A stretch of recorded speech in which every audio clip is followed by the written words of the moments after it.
What's going on, guys? So today we're going to do another SHOKY NERDCAST 1-on-1, where I sit down with another nerd and we talk kind of an interview style, back and forth and this, that, and the other. We each get two questions. Each one get a personal and a nerd topic of some sort. And then, of course, we get a topic kind of from you guys or just from the world in general. And today on this Nerdcast, I have somebody that some of you guys have seen in my comments and thereabouts, Mr. Joey Gunota down here. He is a mild YouTube personality, getting stuff going back on his channel finally in a while. Yeah, it's been some time. Welcome, sir. Thank you for having me. Yeah, of course. You're the first person technically out of my subscriber base to come on. Oh, I feel honored. So privileged. See, guys, if you're cool enough, I'll even let you come on the Nerdcast. I'm not cool enough. You just felt sorry for me. Yeah, probably. But it's kind of on you that I did that backlog video the other day. So why not? That kind of got us talking. So I said, screw it. We'll have a talk. Right on. Get together. All right. So for all the people here who have no idea who you are, which is probably everyone, give us a little background on you real quick. In your because obviously you're a Gundam nerd. That's obviously where most of your name comes from. And then you have a channel, and we mentioned right before the thing started going, you have a podcast as well. So go ahead and briefly tell the peoples about that. I'm Joey Gunota. I have a very active Twitter. It's more active than anything else I do. I've got a YouTube channel, Joey Gunota, where mostly I do just ranting and raving for like an hour at a time. I have a massive backlog, which is what most people know me for, of about 700 kits. And I do a podcast with my friend George called The Half Hour Nerd. All of the nerd in a fraction of the time, as George would say. And we're on all the social media as The Half Hour Nerd. We're even on LinkedIn for whatever reason. George thought that was a thing. And then we have our website, www.thehalfhournerd.wordpress.com. We literally talk about anything, any nerd topic. We set a timer for half an hour. When the timer goes off, even if we're mid-thought, we have to stop. Oh, that's funny. Yeah. See, like Matthew Deluxe Baldwin that I had on, he's doing a little podcast kind of like this now, but he does it in about 30 minutes. That's what it's actually called. Like the one we did was 42 minutes, so we were pretty close. But unlike the episode that he did on my channel, which was 4 hours long, so about 30 minutes is fine. But I like that idea, 30-minute nerd. Now, do you actually like just flat out cut it off, or do you have to cut yourself short and then say bye? We have an outro that we do after the timer goes off. Okay, that's what I was wondering. It's like, do you just flat out stop mid-sentence and it's over?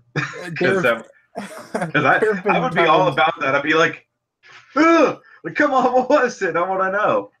Now, do you ever finish a topic later, or do you just leave it hanging? We've had a couple of two-parters, mainly because I was doing an episode on Mobile Suit Gundam, and I didn't finish what I wanted to say. So I was like, next session, we're recording, a bunch of episodes. We're doing a part 2 because I have to finish it. Yeah, I could see that turning into easily, you can do several in one day. Oh, yeah. The most we recorded was 9 episodes in a session. And by the end, like, you can hear it in our voices. We're just fucking tired. But yeah, so like we'll do our intro where we kind of introduce the topic, we introduce ourselves, we set the timer for 30 minutes. George has a whole bunch of music that he'll play throughout the episodes, and then when the timer goes off, like even if we're mid-sentence, like usually one of us will start raging because we're in the middle of something and we can't finish it, like it's in the rules.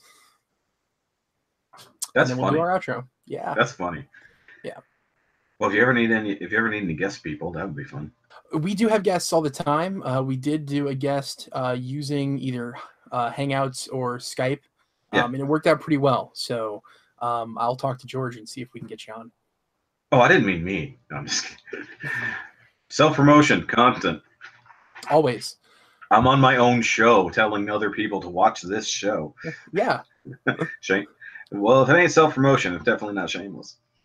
But yeah, people should just call you Joey Backlogs. It's like I think you're. Wait, does your backlog have a backlog yet?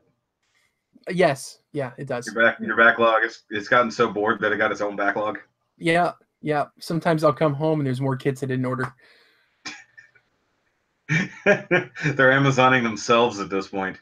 The boxes have become self-aware and are lonely. There was a time when I was finishing up classes, finals week. I was just dog tired.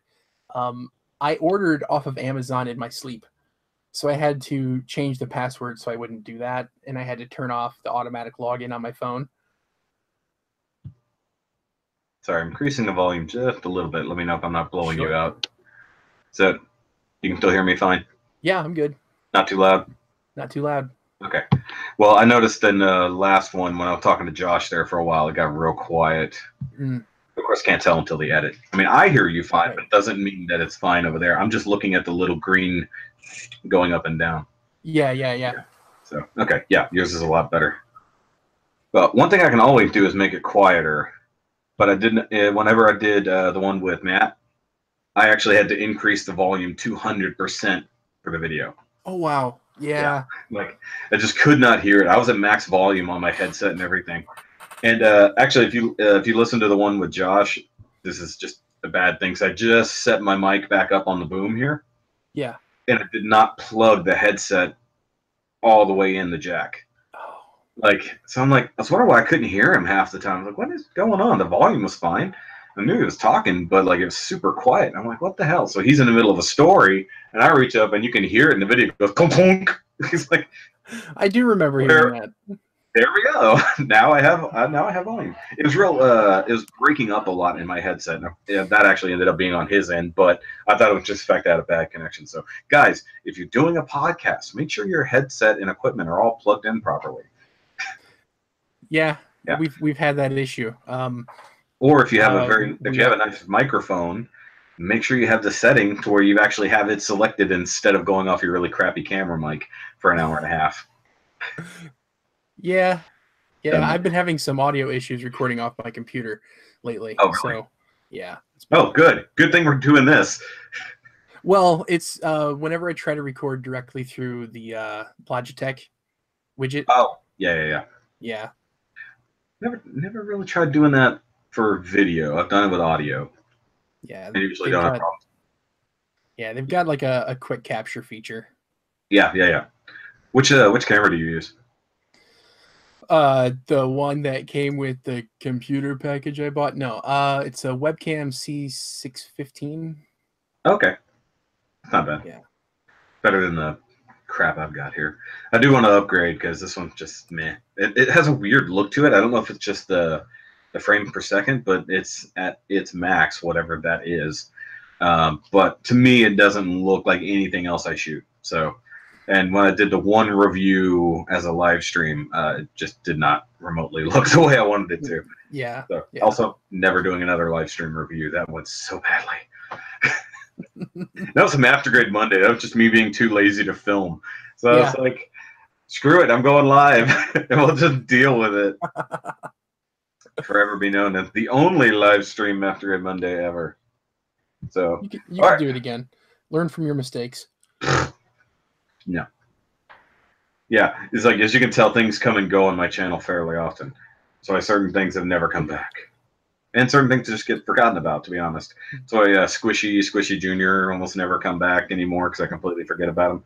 And then Char Chicken, I had to be reminded to put Char Chicken back in during that last skit I did. I love your skits, man. They are brilliant. I'm working on... They have to come to me. They can't just be whatever. And there's been one kind of bouncing around forever. I just can't find a good way to do it. So there's been another couple kind of Facebook or YouTube oriented that I've been wanting to work on, but I also don't want to bounce off the previous ones. Yeah. At least the same topics. So, right. But I like the idea of having the continuity in all the skits. So, and I love people who watched the last one and had no clue what was going on. They're like, who was the guy in the red hat and where did he come from? It's like, go back and watch the other skits. It's like, you don't know. I don't know. I'll have to figure something out. But I like doing the skits. They're a lot of fun. They're just hard to put together sometimes. Yeah. I've done a couple of them. Mostly they were with one of my friends who we had a falling out. But Aw. yeah, it's okay. He left his perfect grade Banshee Norn here. Unbuilt or built? He only got like the torso and the feet done. Partially. Yeah. With the wiring kit for the LEDs. And I've offered to give it back to him like 3 times, and it's been about 9 months now. I'd say that's unclaimed property. That's yours, yeah. I have a friend, I was trying to fix his computer. Turns out his hard drive is just completely dead. And I told him, like, hey, man, we're trying to clean up around here. There's just got a whole lot of junk. Can you come get this? And he's like, yeah, I'll be by tonight after work. That was 5 months ago. So it's going in the bin. That is a long shift. Yeah. It's like he's still putting tires on, I guess. I don't know. It's like, how many tires were on that truck? How many more inspections do you got to do? All of them. That is a huge mug of water. Yeah. This is a Stein that was left by one of my old roommates. And I kept it. No, it's not. Just the glass. Well, okay, it's technically not a Stein, yes.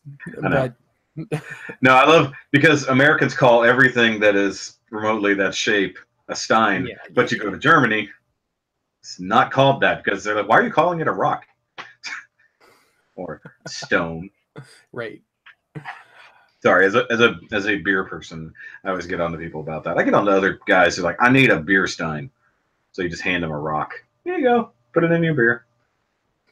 Actually, if you get those, not the ice blocks, but they have ice stones so you can put in your whiskey and stuff. So just get some of those. And somebody asks you for a beer Stein, you go, here you go. Nice. It'll keep your beer cold. I like that. Yes. Don't drop it too hard; it will break the glass. Yeah. My brother was stationed in Germany for a while, and he has a large collection of like authentic beer steins. Beer steins like actual, like actual beer steins, and like handcrafted, like just beautiful details. And he said he was going to give me one. He never did, and I totally understand why he kept them all. So yeah, they're cool. Yeah. I've got, well, I had to really reduce my beer glassware collection. So I had a few Steins. I did also have a boot. So I did have a Warsteiner boot. Das Boot. Das Boot. Which, yes, it's just as hard to drink out of as you think it is. Yeah. It wasn't one of the jumbo ones, but it was the decent size. So, you know, it was like this. Yeah, right? Yeah. Like you can't see it was this big. You can't see the bottom of my hands. Go to the floor. Yes, baby, it's this long.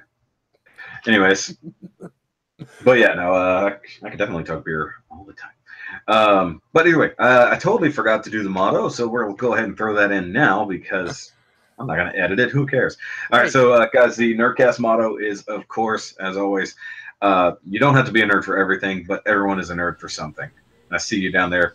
I can see you over there mimicking the words. Somebody who actually does watch the things. I actually quoted you in a Facebook post earlier today. Really? That quote. Because someone posted an article or a snippet of an article on Twitter about how hobbies stress you out because you're trying to be a perfectionist because of social media. And you shouldn't be worrying about that. Just enjoy what you're doing and be a nerd about it.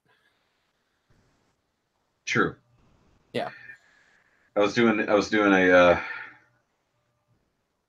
sorry, I had to kill notifications because last time I forgot. I was like, oh, hey, notifications right in the middle of the thing. Oh, also, I'll turn off Wi-Fi, so I'll stop using my own internet. Oh, yeah, I should probably do that. Actually, I don't usually have an issue with my Wi-Fi because I paid for, like, the best internet that Comcast offers in the area. Oh, okay. Yeah. Mine's not bad, but if, like, say, the wife was in there watching Netflix or something, which she has done before, I said, hey, baby, make sure your Wi-Fi turned off on your phone. And she goes, okay. And then sits down and watches Netflix on the TV. It's like, I'm live streaming. Get off the damn internet. It's like what I had to do because I was having so many issues before is actually have the Wi-Fi extender in here, Yeah. and that's what I'm hardwired into. So even though this apartment is pretty small, that Wi-Fi signal drops a couple bars by the time you're in like the bedroom on the other side of that wall. Yeah. Yeah. So the extender, which basically only my computer has access to, definitely helps for live streaming and stuff like that. I do need to get back into live streaming a little bit more. Last Sunday was first live stream or official real Sunday live stream in a while. And I haven't done a live stream build in a long time. So that comes or goes. I got to be in it. I'm building so quickly lately that there's no point in filming it.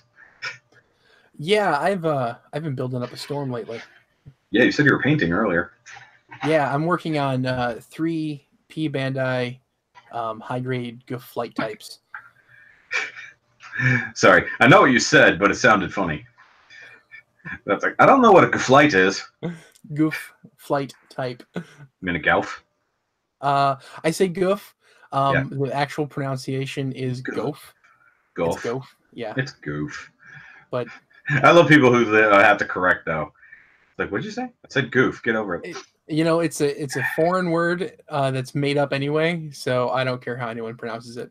Yeah, it's a Japanese word for a semi-European space everything. Yeah, space, exactly. It's space German. I think the only from the Universal Century, the only one that made sense was Zaku, because it's supposed to be the sound of soldiers marching. Really? Zaku, Zaku, Zaku. Yeah. Oh, never knew that. Yeah. Damn it, I learned something. Sorry. I gotta drink a lot later. Gotta lose some facts. Yeah, you gotta forget it. Gotta lose some facts. I'm not gonna remember that. I'm gonna edit this, and I'm still not gonna remember later. But actually, that totally makes sense now. But so, what does goof mean? Is that the sound of a bullet hitting a head? I honestly don't know if that one has any significance. Yeah, think about it. It's goof. Hitting the side. Anyways, disturbing. It's the sound of a potato hitting the side of an entertainment. That's it. That's it. Actually, no, it is the sound of a potato coming out of it. Wow. Hold on. Now that I think about it, it kind of is. For everybody who doesn't know what we're talking about, it's things we talked about before the cameras were rolling, and I'm not going back over because reasons. Tamino, he was really big with those potato launchers. Shut up. Because those are prevalent in Japan. They are. They're totally prevalent in Japan. Yeah, but if you get some seaweed wrapped around rice instead, they don't really have potatoes over there, not in the same way. Lychee seed, lychee. I like little bitty. That might work. That might work. Yeah. Anyways. Kids, don't do those things that we're not actually talking about. Yeah, we don't. No. No. It's not a thing. Here at Shoky Reviews, we do not actually condone the use of potato guns for entertainment purposes or attacking other people. However, at Joey Gunota, don't at me, bro. Here at Joey Gunota, you can do whatever the fuck you want. I'm going to call you Joe Guns. Sure. I don't know why. It just sounds cool. Hey, Joe Guns. What's up? Joe Guns. I like that. Yeah. Even though it has nothing to do with the actual name. Yeah, no, not at all. Just Joe Guns. Because it sounds like a shortening of Joe Rogan. Kind of. Yeah. But it's actually, to me, it's I can't remember the actual comedian's name, but he called his brother Joey Bag of Donuts. But I think it sounds like something my brothers would have called me. Yeah, but it's because it's similar to the way his last name, or the actual story is that he went to work for a pizza place, and his last name was the same as, or he talked about his brother Joe used to work there, and talk about Joey Bag of Donuts, and he thought they were talking about his brother. They weren't. They were talking about a different guy named Joe. So he started calling his brother that. So he calls him Joe Bags, like from now on. It has nothing to do with anything, but it's like and he asks his brother. He's like, "Hey, did they call you Joey Bag of Donuts when you worked there? He's like, no, that was a different guy. That guy was awesome. Oh man, It's like totally call him something else. So you can be Joe Guns. That has nothing to do with anything. I've had so many nicknames over my life. The first day I walked into my first job, I was working at Burger King. It was my first night. I go in and I'm like this high school kid, just nervous, meeting new people and whatever. And I walk in the main door, go down the corner around the back of the broiler, and the manager for the night is sitting in the office smoking a cigarette. He goes, "You're the new kid Joey, right?" I'm like, "Yeah." He goes, "You know what? You're Joe Crab Shack now. Crab Shack. Go make burgers." So I was Crab Shack for the entire 2 years I worked there. Well, again, at Papa John's, I got the nickname Sasquatch just because that's what the fucking boss was like. Just didn't want to pronounce my name properly, so he just called me Sasquatch. And of course, I'm hairy, so that doesn't help. I was not like I tended to wear white beaters under my uniform, but like they said, go jump on making pizzas, and I hadn't even gotten dressed yet, so I'm still in my wife beater trying to make pizzas, and then the boss sees, get the hell off the make line with those hairy ass shoulders. It's like, you told me to come over here. It's like, yeah, that is funny though. Yeah. Crab Shack. And then whenever someone new started working there and they heard me getting called Crab Shack, they'd take it a different way. Yeah. I had a reputation before they even knew me. No, they just assumed. Oh, it was terrible. See, they're your Joe Krabs. Yeah. Joe Krabs. Joe Krabs. Joe Gun with Joe Krabs. Yep. Nobody knows. All right, so let's roll into real topics. Banter is always fun at the beginning. That's also where we tend to lose the first hour. Yes. So clean and concise. We have very tight rules here at the Shoky Nerdcast. Sure do. Yeah, right. Yeah. All right. So, guys, of course, the way the NERDCAST 1-on-1 works, we go back and forth with questions for each other, starting out with the personal stuff. You can generally ask almost anything within reason. The only thing we try to avoid is favorites, because that's a very short topic, and everybody says, hey, what's your favorite this? It's this, and then you move on. So we avoid those things, and of course you're actually familiar with the previous episodes that have come up, so I don't have to tell you what not to ask. Plus you said you have like 6 things you can bring up today. So yeah, I've got like 7 or 8 questions written down. You're way ahead of me, so if there's any questions that I can ask you in return to save me having to work, that's fine. Yeah. Because I'm lazy, and I've had a long day already. It's 3 in the afternoon. I've been awake for 11 hours. That's terrible. It is terrible, so I'm tired. But anyways, of course, the guest does get to go first. So me? You, sir, get the ground. No, you get the floor. That's how these things work. Yeah. I said you're going to have the ground floor. We're starting you at the bottom, Joe Guns. Well, I mean, just like everything else in life. Someday you'll get the diamond level. Someday. All right. So living, dead, someone you know personally, or a public figure, who is someone that has really influenced your life, and how? Well, that's difficult. Well, there's plenty of people, obviously, in my real life that have influenced things. It just... Oh, it was you. I was like, your glassware tinging. I had teachers that were influential back in the day. There was a few teachers throughout middle school, high school, well, I should say junior high and high school, because I kept a lot of the same ones that kind of understood the kind of person I was even back then, that I was kind of the take charge and excel kind of person. And so they gave me a lot more freedom once they realized that, okay, I'm going to get the work done, and I'm going to get it done well, and then allow you to get the freedom to explore and do more. There were teachers that I basically had actual like friendships with, even at late junior high level, stuff like that. So it wasn't even like a student-teacher relationship. It was more like we were buddies at that range. So those people definitely had an impact on my life. Towards letting me feel more like an adult, because it's really kind of hard to take teenagers seriously most of the time, because most of them are trying to act all grown up and try to be bigger than they really are. But then for somebody to actually step up and actually see you more as an equal at that level definitely helps. Because one thing that I've always done, and a lot of people don't, at least in my life, whenever you were growing up, what did you call your friends' parents when talking to them? Usually Mr. and Mrs. I refer to my friends. I refer to them really by their name. close.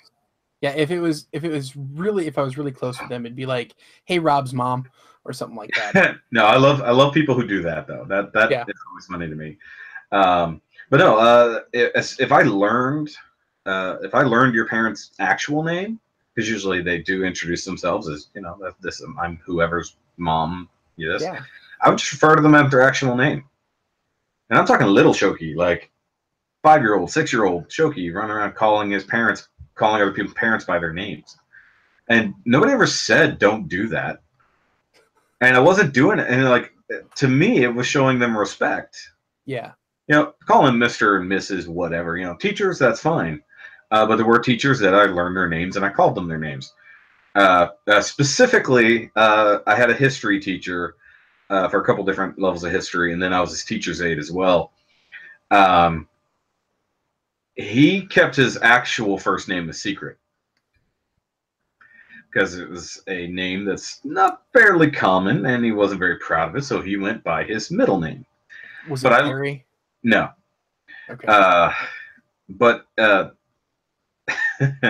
I'm such a dick because I saw his paycheck or his stub, and it had his first initial, so that already gave me a leg up. And he wouldn't tell me what it was, but he gave me a clue, and so I immediately went to go look up the information. It was like the 28th most chosen name when he was born. So I knew how old he was, so I just went and looked it up. But then I also found out there was a certain celebrity that also had that as their first name but did not go by it. So the next day I come back to class and like I go up to talk to him about something, you know, hand in a paper or whatever, and he tells me, yeah, corrects me, whatever, and I said, thanks. Threw out his first name right there. And he looked at me like and so from there on out, I greeted him with his real first name every single time I saw him. I want to know. You'll have to like Facebook me later. It's no big deal. It's Marion. Oh, okay. Yeah. But it's like, but as soon as that, every single time, mind you, I'll edit some of this out because obviously I don't want to use the real names. Yeah. But every time I saw him after that, I would say, "Hey, Marion, what's up?" Like, just to be a dick, but also acknowledge that, you know, it's the power over him that I have. And like, even after I graduated, I went back because my friend's little brother was actually on his he was the tennis coach. So we go back and he's in the middle of a class or he's teaching tennis, and I walk up and he goes, hey, it's like, you know, my friend says whatever, hey, and I said, "Hey, Marion, what's up?" And he's, "Shut up." We hadn't seen each other in almost 2 years. It's like, it was just right back where we started. But that's wonderful. Yes. But aside from teachers that were influential on me, somebody else who is sadly passed now, there was definitely an influence on my life and the way I see the world. It was George Carlin. Oh, the late, great George Carlin. The late, great, amazing man of comedy and reality. Yeah. That was George Carlin. And what really sucks, on his final tour, he came through Houston, and I couldn't go. He died 3 days later. Oh, man. I could have literally been at like the last or second to last show of George Carlin's life, and I missed it. I was so mad at myself. But his outlook on the world and the U.S. in particular and government in particular was not really anarchistic, but he was definitely against a lot of the ideals that have run this country for so long. Yeah. And just the way he put things was so real and raw that definitely affected how I see things. Yeah. Armpits, asshole, crotch, and teeth. Yes. Exactly. Not necessarily in that order. Golf courses for the homeless was one of the best things I Oh think my he God. ever came up with. Hey, guys, I can't input these things here for you to listen to. Just go find George Carlin parts and pieces, especially his older stuff when he was young, like the Yes. 70s stuff when he was still a massive stoner. It was so good. He's so phenomenal. And I didn't realize this until I started watching more Joe Rogan podcasts.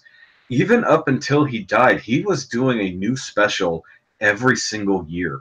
Yeah. Every year he came up with at least another hour of comedy and Yeah. went out there and was touring and just killing it every single place he was. Now, I actually remember his TV show. A lot of people don't. It's kind of Seinfeld-esque. It was like a slightly dirtier Seinfeld. I think I've seen an episode of that. I don't think it lasted like 6 episodes. Yeah. But it had to have been around 1996 if I had to guess, because I know I was either in middle school or I wasn't quite in junior high, so it was probably middle school. The funniest thing I think that he ever did, just like overarching, like you look at who he was as a person, and then he was the conductor on Shining Time Station. I was literally about to say that. I was like, between him and Ringo Starr. Yeah. Like, how did he go from being the comedian that everybody knows and knows how his mouth can be to being a clean little beacon of whatever as Mr. Conductor? I don't get how that happened. It really shows though, because like, and you could hear it in his acts, and you could hear it like whenever he was just talking, like in an interview or something, he really cared about children. Oh yeah, for sure. Yeah. He cared about the future, realistically, and yes. that's why. But yeah, it was so funny. I mean, obviously, he didn't have a massive role, no pun intended. But as it goes, it's just, you even go back to the 7 words you can't say on TV and radio bit, which have been semi-repealed by now. But just so many things. Complaints and Grievances is one of my favorite albums that he ever did. Just the man knew how to complain in a way that actually made you realize he wasn't just bitching to bitch. It was real problems that he was bringing up. Yeah. But Complaints and Grievances was fun because like he was listing out people that should be dead. I love that whole part. People who need to be strapped to chairs and beaten with hammers. Oh man, it's so good. Yeah, if you are listening to this, immediately afterwards, go find some George Carlin anywhere. I don't care where you got to find it. It's a real treat. I had virtually all of his albums, and I need to get them again because those CDs sadly got stolen. But God, man, George Carlin did have quite a lot of influence on my life and the way I see things. Not to mention my taste in comedy. Because like that was very different, because at the same time that I discovered George Carlin as a comedian, I was listening to Jeff Foxworthy. And it doesn't get any different than that. No, not really. Not really. I mean, like the only other way, like if you went from like Ron White to Eddie Murphy Raw, Yeah. It's a very different take on the world. But have you seen Ron White's new special on Netflix? No, I know it just came out. I have not watched it yet. That dude is old. Yeah, I watched it yesterday. He's only like 62. No, he's older than that. I think he says 62, and because he was born the same year as my dad. Okay, I thought he was older than that, because he's not looking as good as he used to. I'll tell you that. But apparently he does smoke and drink and everything like every day. Yeah. But hey, some of those old guys can do that. Young people can't really keep up. But like when he did Joe Rogan last year or early this year, he was smoking weed the whole time and drinking whiskey the whole time. Like just no breaks. That's all he had. And they're like, how the fuck does he function like this? Like he sits there and drinks hard whiskey all day long, and then he drives and goes and does a show and drinks the whole time he's doing the show. It's like, well, some people are wired that way. High functioning alcoholic. Yeah. At that point, the alcohol isn't doing anything to him at this point. At that point, it's just lubricating. It's just lubricating and keeping the joints moving. But yeah, I think if we're going there, aside from the real people of my life that had an influence, I do believe that he's sadly passed on. The world needs George Carlin now. Because, good God, could you imagine his material during the election? As soon as he heard that Donald Trump was running for president, could you imagine the material? Or just anything. He already had opinions on the Clintons before he passed. Yeah. Could you imagine if talking him, the actual comedy that came out of it and everything, like things people said was great, but the whole time I'm thinking George Carlin needs to be here for this. It's like, he's been rolling in his grave constantly, if nothing else, so that he could be face down so you can kiss his ass. Good God. It's just great man. Yeah. Great man. The world needs George Carlin right now, and it just kids, go listen to George Carlin. Ask your dad; they probably know. Yeah.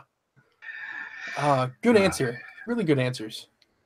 Thanks. Yeah. Thanks. Appreciate it.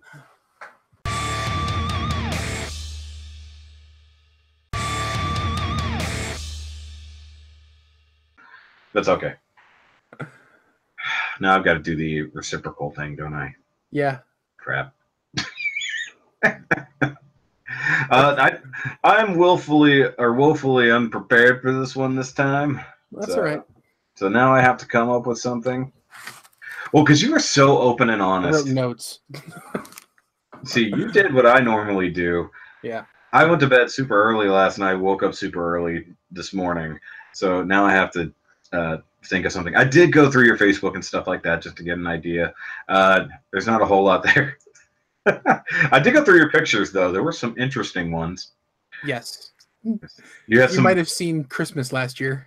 I saw that, and I saw a few other things. That were definitely younger Joey, for sure. Your hair length changed fairly often. I saw that. Yeah. Which I kind of miss having long hair to some degree. Sometimes I do too. If you go back through my profile pictures, you'll see the one picture that there is of me with long hair and a beard. The only picture that exists of me, and I want that back. But I had to in 2013 I went through and I deleted a lot of stuff off of Facebook. Yeah. So yeah. Let me see how. Okay, I'll go a bit personal. So I saw, I believe it was yesterday, you posted that it was your 10-month anniversary. Yep. With your lovely girlfriend, I suppose. Because I suppose you're still not married.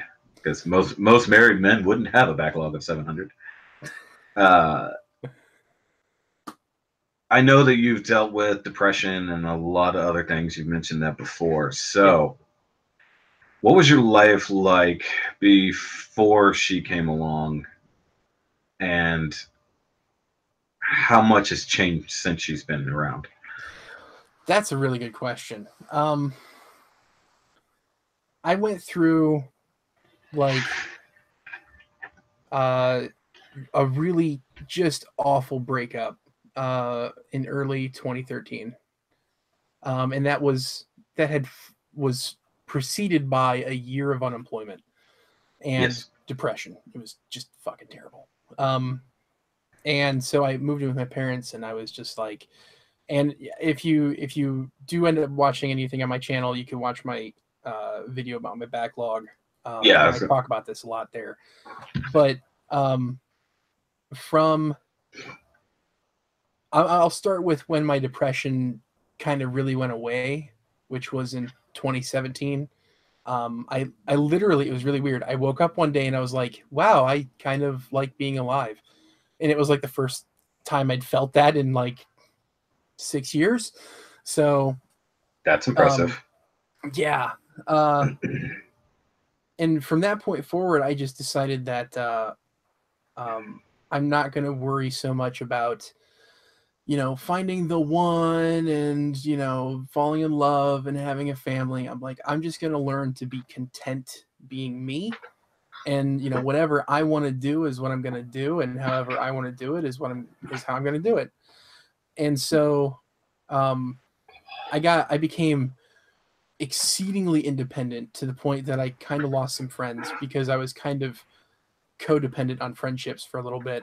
And then when I started, yeah, a little bit, but I started, realizing that I needed to be a different person, and that that causes some conflict. Nothing serious, like I'm still friends with most of those people. And then one day I'm sitting at work. It was the day after Christmas, and I worked in a call center at the time. And I got a message on my phone from OkCupid. Now, my OkCupid profile had been inactive for probably a year or so. And basically what I did is I decided I'm never going to actually use this. I'm probably never going to meet anyone on OkCupid. So I just wrote a very honest and very long profile. And I left it at that. And then I got this message on OkCupid, and I'm like, oh, it's a very cute Asian girl, which is my thing. And I'm like, I gotta laugh at that a little. And I was like, this isn't gonna go anywhere. So I'm just gonna be me. I'm just gonna be me. And we started talking, and we have literally talked every single day since then. And my life has changed so much because like I still have a lot of independence. And this is the first time I'm actually mentioning this part of it, but it's a long distance relationship. Okay. Yeah, she lives in the Philippines. And I went through the whole thing with a lot of friends and family, like, you got to watch out for people overseas and, this and that and the other. And especially from the Philippines, there's a lot of people who are just trying to get your money. And it's been 10 months, and she was the first person to spend money on me. She ordered me lunch one day when I was sick, Nice. on the internet. Yeah. And then I sent her flowers. And then just recently she sent me an edible arrangement. And that's been the only money we've spent on each other so far. I saw the pictures of that. Yeah. It was so much fruit. She ordered the large. Yeah, I don't think she realized. No, she had no idea. So I ended up bringing it over and shared it with my parents and stuff. I was gonna say you're dieting anyway, so why not? Yeah, I mean, it was fruit anyway, and she didn't get like the chocolate one or anything. And so since then, it's like I can't say a lot has changed like for myself, other than it's nice to have a loving relationship that's based on actual connection, through communication rather than just something physical. Yeah. And I feel like all those things that I'd kind of given up on in life, having a family, getting married and everything, like that's back on the table. So she was saving up money to come here in December. She applied for her visa, and she was denied because she hasn't done a lot of travel outside of the Philippines, and her and I hadn't met in person yet. If you watch 90 Day Fiancé, that's a big thing. Like, they want the American to go see them first. Yeah. So instead, we're saving up, and we're going to meet up in July. I'm flying over there. I have a 22-hour layover in Taiwan where she's going to meet me. Then we're going to fly to Manila and chill out for like a day. And then we're going to spend a week in Tokyo, and then another like half a week in the Philippines on this tropical island. And it's going to be amazing. Get all your shots beforehand. Yeah, it'll be a lot of flying, and I mean that's one of the reasons. A lot of I think it's like 10 flights altogether. Yeah, but that side of the world is a little bit smaller. Yeah, like that little area you're going to be around in. Yeah, that's not much of anything. But God, well, when you said 22 hour, I was like, a 22-hour flight. I was like, holy shit! No, you layover. Okay, yeah. Thank God. That's not that bad. Well, it'll be a 14 flight over there. 14-hour flight over there. And then, so that's one of the main reasons I'm really been focusing on losing weight so I can fit on a plane comfortably. So we all struggle with it at this point. We all have the collector shape. Yeah, there's a pattern. You mentioned that before, and I agree with that. There's definitely a lot of correlation to sitting down and playing with plastic things and growing around the waistline. Exactly. Because it's hard to play with your Transformers when you're on a treadmill. It really is, especially if you drop a piece, then it goes flying on the treadmill. No, not Yeah, I mean, you could probably build Gunpla with a little ped thing or pedal thingy in front of you. Possibly. You could probably pull that off, but you'd be doing this most of the time. If you just kind of get real good at cleaning nubs. Good for wielding a knife. No, I can't do that. I did used to play with toys on my parents' Nordic track. Because we use the slidey things back and forth. Yeah, use the slidey things, sure. Yeah, that's what I'm thinking about. Like, why not? That would be great. Yeah. So yeah, and I tell you, one of the things that that really turned me on about her was oh, here we go. one of it was like 2 months in. You're blushing. And well, I'm very pale first off, so it's gonna show up. I'm just picking on you. No, they had the Gunpla Expo at the mall in Manila. Ooh. For the Philippines, and she went and she took over like almost 200 pictures of everything that was there. And all I said was, I really wish I could go. And she was like, okay, I'll go. And she started taking pictures. She was going to buy me one of the exclusives. And I was like, no, you're not spending money on me yet. So she went there for you. Yeah. Kind of unprovoked. Yeah. Or you're that good at guilt you didn't even realize it. Well, I get that from my mom. He's Jewish. No. I'm just kidding. Catholic? No. No. One of my favorite, I'm going to cut this, but one of my favorite sayings, my ex, she was trying to guilt me into doing something. You know, that kind of bullshit guilt, not like real guilt. Yeah. And we're sitting in the living room at their place, you know, so her daughter's over here and her mom is over here. And so she's trying to throw guilt at me and I'm doing whatever I'm doing. And I look over at her. I'm like, baby, I was raised by my mother. Guilt is my shield and my sword. It's like, don't throw that bullshit at me. I've told Miss Shoky that too. It's like, no. Any of your I don't do anything out of guilt. But I was like, I want that on a shirt as well. That saying I just said. I think that would be hilarious. Yeah. Yeah, no, I mean, I hope everything works out great for you because everybody deserves to have real love in their life. Whether that's romantic love or other, because sometimes some people just literally have no kind of good love in their life. Yeah.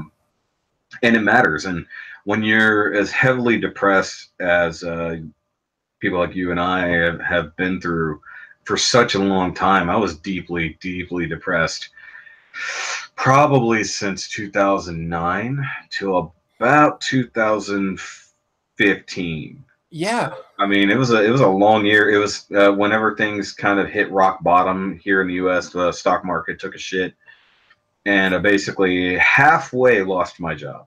So I still had my job, but I was making a 10th of the pay. Yeah. Sorry, fifth. Sorry, a fifth. My bad. Yeah.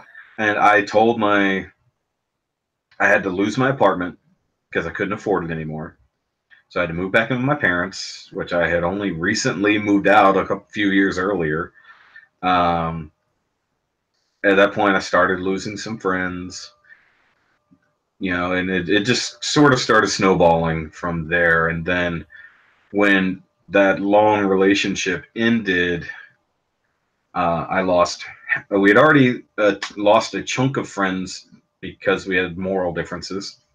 That's a very, very long story, but I'd already given up on a group of friends that I had been hanging out with for a very long time for moral differences. Then I lost the relationship that I gave up those friends for, and then she got to keep those friends, and I was left with virtually no friends. And then I got a secondary job that was a dream job for me. I got fired from that from a person who said they were like my best friend.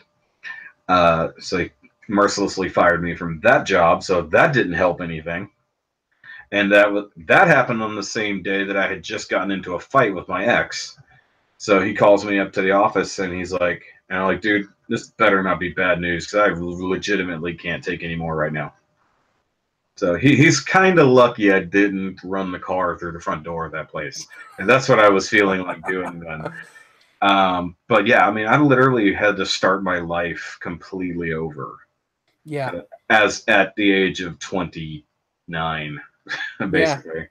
Yeah. Or no, 30. At 30, I had to completely start my life over, with the exception of the job I had. You and I think, went on a very, very similar journey. Sounds like it. Yeah. And then, of course, I found when I found Miss Shoky, it was my last ditch effort to even start a relationship with anybody, and we did meet online. And I told the story of our first date on the last Nerdcast. And honestly, it changed my life, because without her, I wouldn't have any of this. Right. Yeah. I mean, I would have hardly any of the stuff that we have. I wouldn't have a place to live.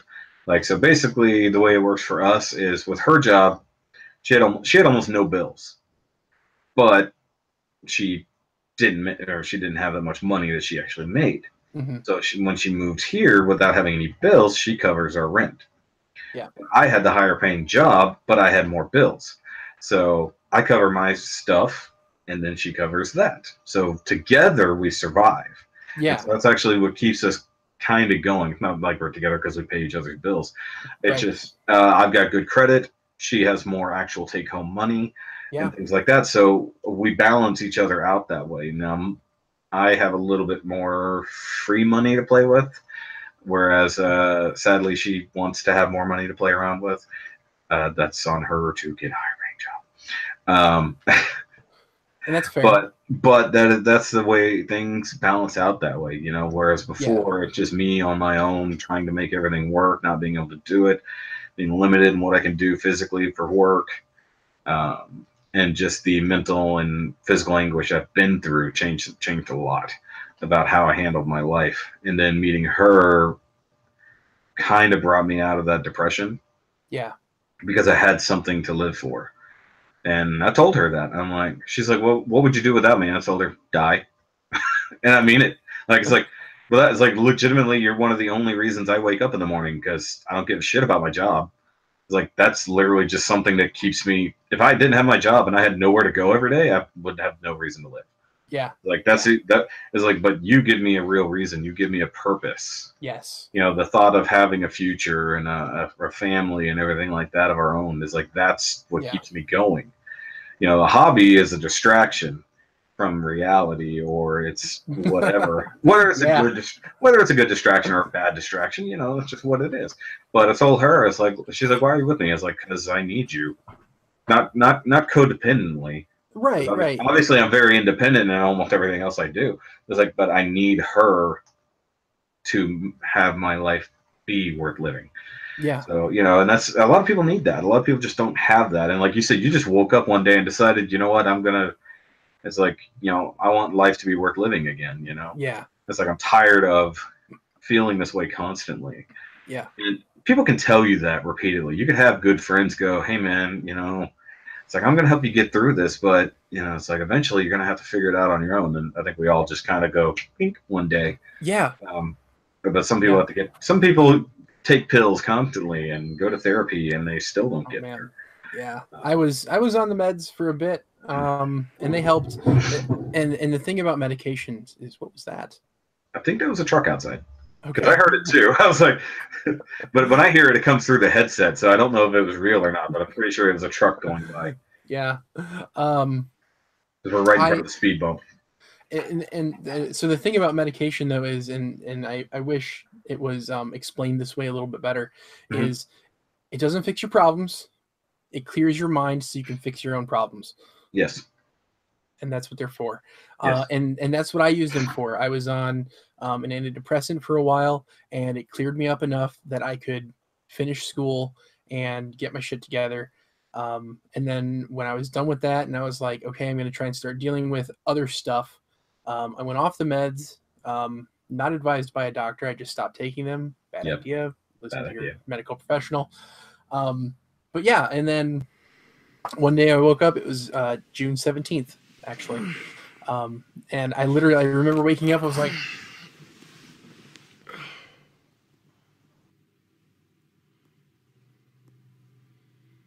I want to live. It's like I mean, we're undercutting a serious moment with comedy. it was such a weird thing to wake up, and then it's like it was almost like even if I thought about the stuff that depressed me, I couldn't get depressed again. So something in my brain finally decided, oh wait, we need to be making more happy hormones. Yeah. I did kind of an opposite situation. I decided that there was a time limit on myself. It's like I'll probably cut some of this because it might be a little too deep for people, but it was my 30th birthday, 31st birthday that I basically spent alone. Like I saw nobody, talked to my mom. That was it. Didn't have a party, didn't have anything because I had no friends. I had nothing. So I looked at it and went, 2 years. If I don't have my life going in a real direction in the next 2 years, I'm done. That's it. So I gave myself a time limit because otherwise I'm just going to run out the same bullshit every single day because I won't have any drive to change it. So literally gave myself a time limit and went, okay. And I met her within that 2-year time span, and that completely changed the direction of my life. So, and it was like when I basically had given up and I stopped trying to make everything happen on my own time and stopped trying to control every little aspect of everything. That's when I'm not saying like I gave it up to Jesus and let him be in control. No, I just stopped caring about every little thing that I thought mattered before, and just found a way to try to be happy. And as soon as I found a way to almost be happy with myself, I found someone else who would be happy with me. So, but it took that reality of my life sucks so bad that if it doesn't change in the next 2 years, I'm done with it. Because why the fuck would anybody want to continue this existence? So I'm 32, and you young slut. My 30th birthday, I also spent alone and just talked to my mom. God damn it. I went through a similar. I mean, I didn't give myself like a time limit on that kind of thing, but I kind of went. Or did you? I'm sorry. I just it was like maybe you did, and you just didn't realize it, and then you hit it. You hit the ding, and all of a sudden. But see, you had medication and probably a little bit of some type of therapy to help you. I had a very, very good friend who just knew how to listen and knew how to tell me to shut up and quit whining. Yeah. She told me that in a productive way, not like in a funny way. Yeah. I had a few friends, a few good hardcore friends that helped me get through the breakup, which was of course not easy. And what didn't make it easier is the idea that we still saw each other occasionally for reasons. And basically being slightly led on. And also watching her move on insanely fast didn't help. And then her wanting to try to continue a friendship after the fact. Just like women, when it's over, let it be over. Because most of the time, men are not getting over it. Guys also try not to be an obsessive little prick about every little thing after a relationship ends. Try to move on. If you can move on amicably instead of having to be enemies, by all means, make that happen. But it's like girls tend to want to be friends after the fact, where guys don't. maybe that's just a generic statement. Well, so my first major breakup, yes, she wanted to be friends, and we were friends for a little bit, and we even still every once in a while she'll message me on Facebook, and I'm well over it, and she's married and happy and all that stuff, so that's all good. But my big breakup, I was very lucky in that we only had a month left of our lease, which was hard enough. But she's like, I'll sleep on the couch or at friends' houses. You don't have to worry about anything. And after the lease is up, like we're done. I don't want to talk to you anymore. I was like, I mean, okay. So you still sort of had to see each other. I had a good friend. His engagement ended. Oh yeah, we were engaged. Yeah, and they had a much longer time left on their lease. They stayed in the same apartment for 4 months after they broke up. Ow! Oh, and it was a 1-bedroom apartment, and they somehow made it work. And it was a bad breakup. Like that was just kind of we're gonna sleep. It was like we're gonna be here on opposite schedules as best as possible until eventually she did move out. because he could afford the place on his own, at least for the last month or so. But Jesus, that was a bad one. Though, of course, now he's married and has a kid and all that stuff now. So everybody goes through shit. Get over it. Find somebody better. Yep. Find the person who loves you for who you is, instead of the person who wants to mold you into something they want. Yeah. Yeah. Let the plastic be molded into other things. People are not molded as easily. Exactly. Let the plastic be molded. That should be a whole new thing. Let the plastic be molded. Yeah. Somebody go help Joey with his backlog. So you know the phrase, c'est la vie, or that is life, or such is life. Yeah. In the Philippines, I learned that, and I'm hoping I get the phrase right because I always miss a syllable. I think it's Bahala na si Batman.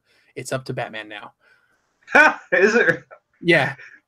It used to be just Bahala na, and it was like it's up to God. But then they added the C Batman, and that's what's popular. So it's up to Batman now. Now it should make it Amaro. Bahala. I'd rather leave it up to Shar. He gets shit done. Yeah. If you want to be Aussianic about it. So you add 6Z on to the end of that. Yeah. There you go. Really confuse people. Like, what is he even saying anymore? All right, so we'll take a break there.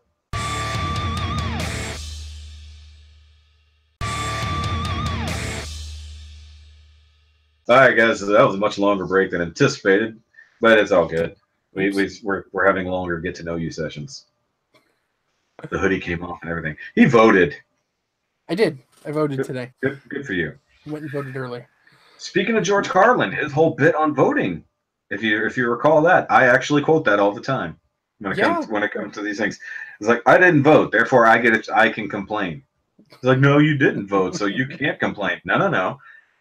You are the ones who voted this problem into happening. I stayed at home masturbating. It's not my fault that any of this is going wrong. Like, you people did it to yourselves. And whichever way you think go negative for whichever side. It's your fault, not mine. Yeah. So yeah, that's the way to go with that. All right, so now that we're past the personal section, we can go on to just nerd topics or whatever you want to talk about in general. You want my opinion on whatever bullshit. Okay. Oh my gosh, I have. You have all the questions. So many questions. Let me have two, because I have some that I really want to hear about. My first one is, what are 3 suggestions that you would give to Bandai Hobby, whether it's improvements, things to add or stop doing, or production lines, etc.? Bandai. Because you've reviewed and built a lot of kits. I figured you'd have some opinions. That, and I've reviewed other Bandai products as well. Yeah. Bandai needs to put in an American factory. Just in general, the very first thing they need to do. And not just with Gunpla.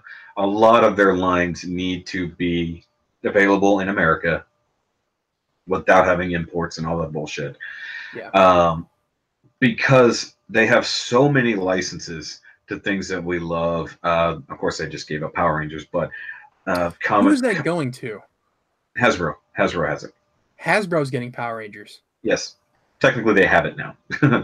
They've already shown off their first figure. Would that include Takara for the Japanese front? Possibly, but Takara is owned by, or Takara and Hasbro are together now, so yeah, okay. I don't know how much more different that's going to be. But that does bring up the point of Takara and Hasbro. They're always sister companies for the most part, but Takara did all her things on the Japanese front, and Hasbro usually got the crappier American variants. Yeah. Now, with them being together, we actually are getting access to Takara things under the Hasbro brand as it stands, such as the movie studio series Transformers that are coming out in the leader class size that are amazingly well done. Yeah. Well, they're toys that are built well. The quality is so much better. The paintwork is good. And it's all because in that little blue letters it says Takara, or technically white letters. And it's because we're technically getting a Takara Tomy figure sold by Hasbro. So whereas there was the division before, and I bought Takara Transformers, had them, bought them online, and I bought the Hasbro version. Takaras are always better. The hell is that noise? Someone's running a shower upstairs. Oh, okay. Couldn't tell what the hell it was. But I said Hasbro again. Bandai should do the same thing. Yes. They should have an American front. Now, we're all aware of that in the case of Power Rangers. Bandai of America is a thing. They actually created their own molds for most of the like Megazords and toys and things like that in later years were far inferior to the Bandai Japan stuff, which is why most people would import the Bandai Japan figures instead. They should do the same thing that Takara Tomy and Hasbro are doing. They need to have an American side that is selling the same product that Japan is getting. So they should do it for Gunpla. They should do it for Tamashii Nations, anything along those lines, SH Figuarts, all the things that Bandai has, their high-end figure lines, all those things, every little thing that Bandai has, which is virtually all anime series. They make some type of product for. All those things are super prevalent and getting even bigger every single year here in the States. Oh, yeah. And they can't fill that need with only Japan or even maybe some China being involved in the production. Whereas we could set up maybe even 2 factories on East Coast, West Coast, Bandai factories to triple the workload, triple the production value. And it would lower the cost on importing things. And in the case of premium Bandai, which are Japan exclusives that we all have to pay out the ass to get over here, it would make all those things far more available to maybe even the rest of the world, because they could probably service more Europe if it was created here. Oh, yeah. It'd be a lot easier to get to the EU and the UK and things like that, where it's incredibly hard to get a whole lot of model kits, and premium Bandai don't even bother. Yeah. So that's one thing I would definitely say. That's probably the biggest single change that they could make. There's such a massive presence and want of the things that Bandai makes here in the States, but we have to go through the same market that everyone else does. Yeah. Meaning we have a much more limited supply versus any of the Asian countries that Bandai services, Yeah. And there's a few that are more like island nations that it's a little bit harder than others, but that would be the single biggest fix that I would say that Bandai needs to work on for virtually all of the hobbies and toys. Because if they're going to be there, you may as well make everything made of plastic under the same roof. They could set up a fucking Gunpla base. They could set up a Gundam base here. Or you could have Gundam base LA, Gundam base New York. Yeah. Or, I don't know, something in fucking Houston. We get skipped over. It's the 4th largest city in the U.S., and we get skipped over for all the things. Chicago has 2 anime conventions, but that's about it. Yeah. Houston has 1 actual anime convention that's pretty big, but the one in Dallas is the one that actually gets all the attention. And they're the ones that actually gets the GWVC or GBWC contest. That's the only place at all in Texas that you can technically enter. You have to go to that one. Houston's bigger than Dallas. I have not. Have you ever been there? Have you ever gone? I've not gone to that one. It's usually on weekends, obviously. Most conventions are. And up until like today, where my schedule changed, I don't tend to have weekends available. Gotcha. But the one here in Houston, I did go to Anime Matsuri last year? Year before? Year before. That's actually where I met up with the guy who was my first builder showcase. So Dustin Word, we met up there because he was actually in town with an anime store that had a booth. So he got to go for free, and they had 1 extra pass, so they could let anybody else come in for the day. So he let me come in one day under their pass. So I was in parking, and whatever I bought there, it didn't cost me anything to go. Right So on. I got to hang out with him all day. Plus, I got to go to my first convention. Very cool. Where I would love to go to A-Kon, but that's planning a whole lot more travel, stuff like that. Yeah. But we are trying to have more events to draw in Bluefin and Bandai support to actually get more things here. Yeah. There have been problems. I've been to Anime Central one time. I did compete in Gundam Builders World Cup. I did not place. Damn it. Well, I entered for the fun of it. Okay. And I entered in like a special piece that I was gonna wait and see what you asked me about later before I brought it up.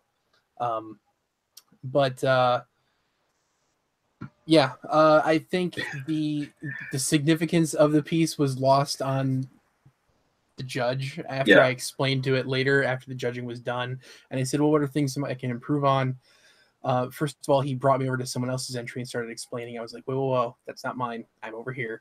And so I explained the story behind my entry, and he's like, oh, okay.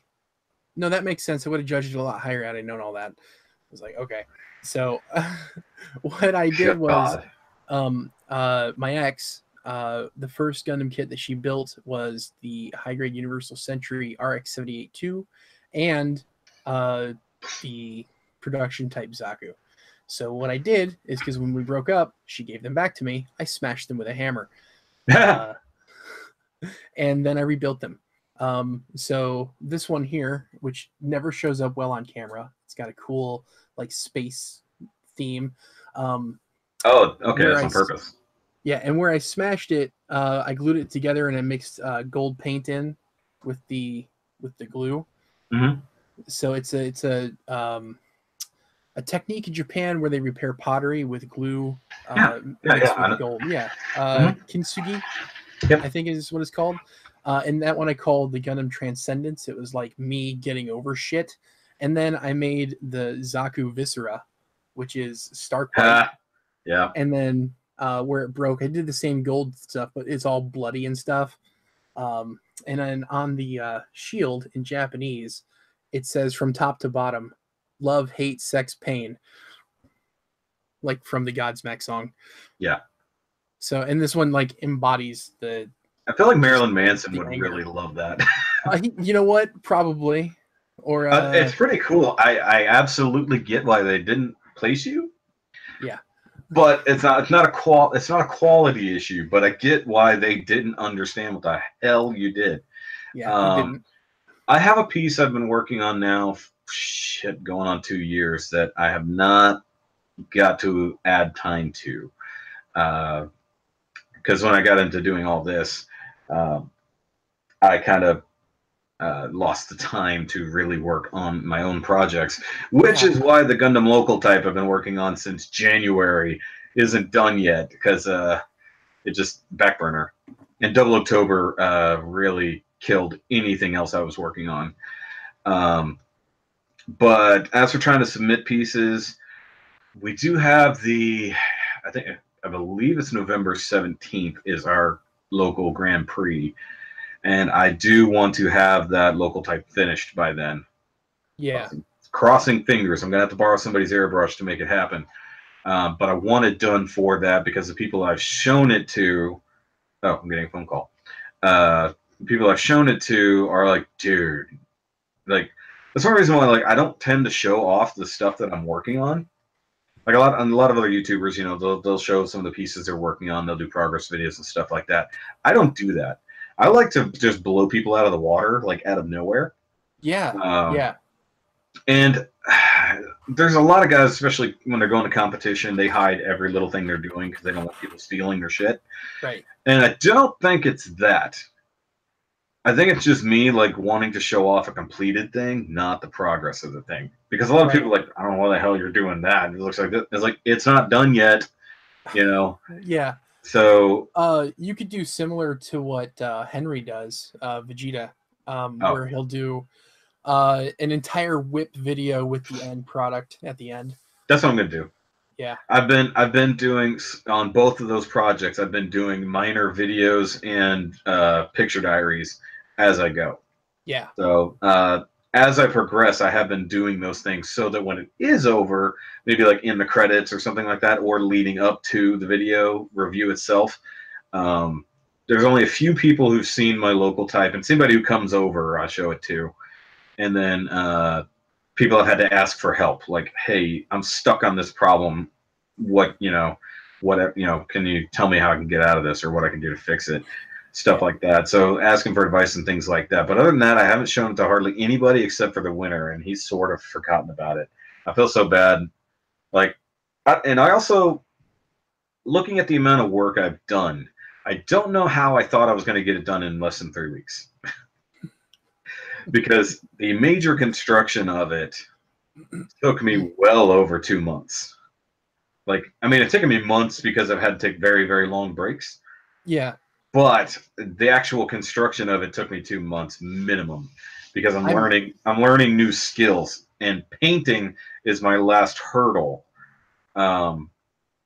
As a lot of people have seen, I can paint pretty well with a rattle can. Yeah. But I want it to be a much cleaner paint job. I want to do it airbrush for what I have in mind for this particular kit.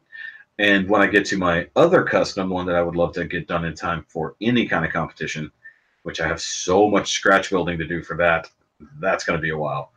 But when my Gunpla well kind of gets dry, I'll have to do that. Then I can focus entirely on working on those projects, and then I'll probably be showing them off a lot more as they progress. But yeah, no, it's like I haven't ever entered any competitions. Well, I take that back. The only competition I've technically won was with I just entered with it. It was the speed build competition on New Year's 2 years ago.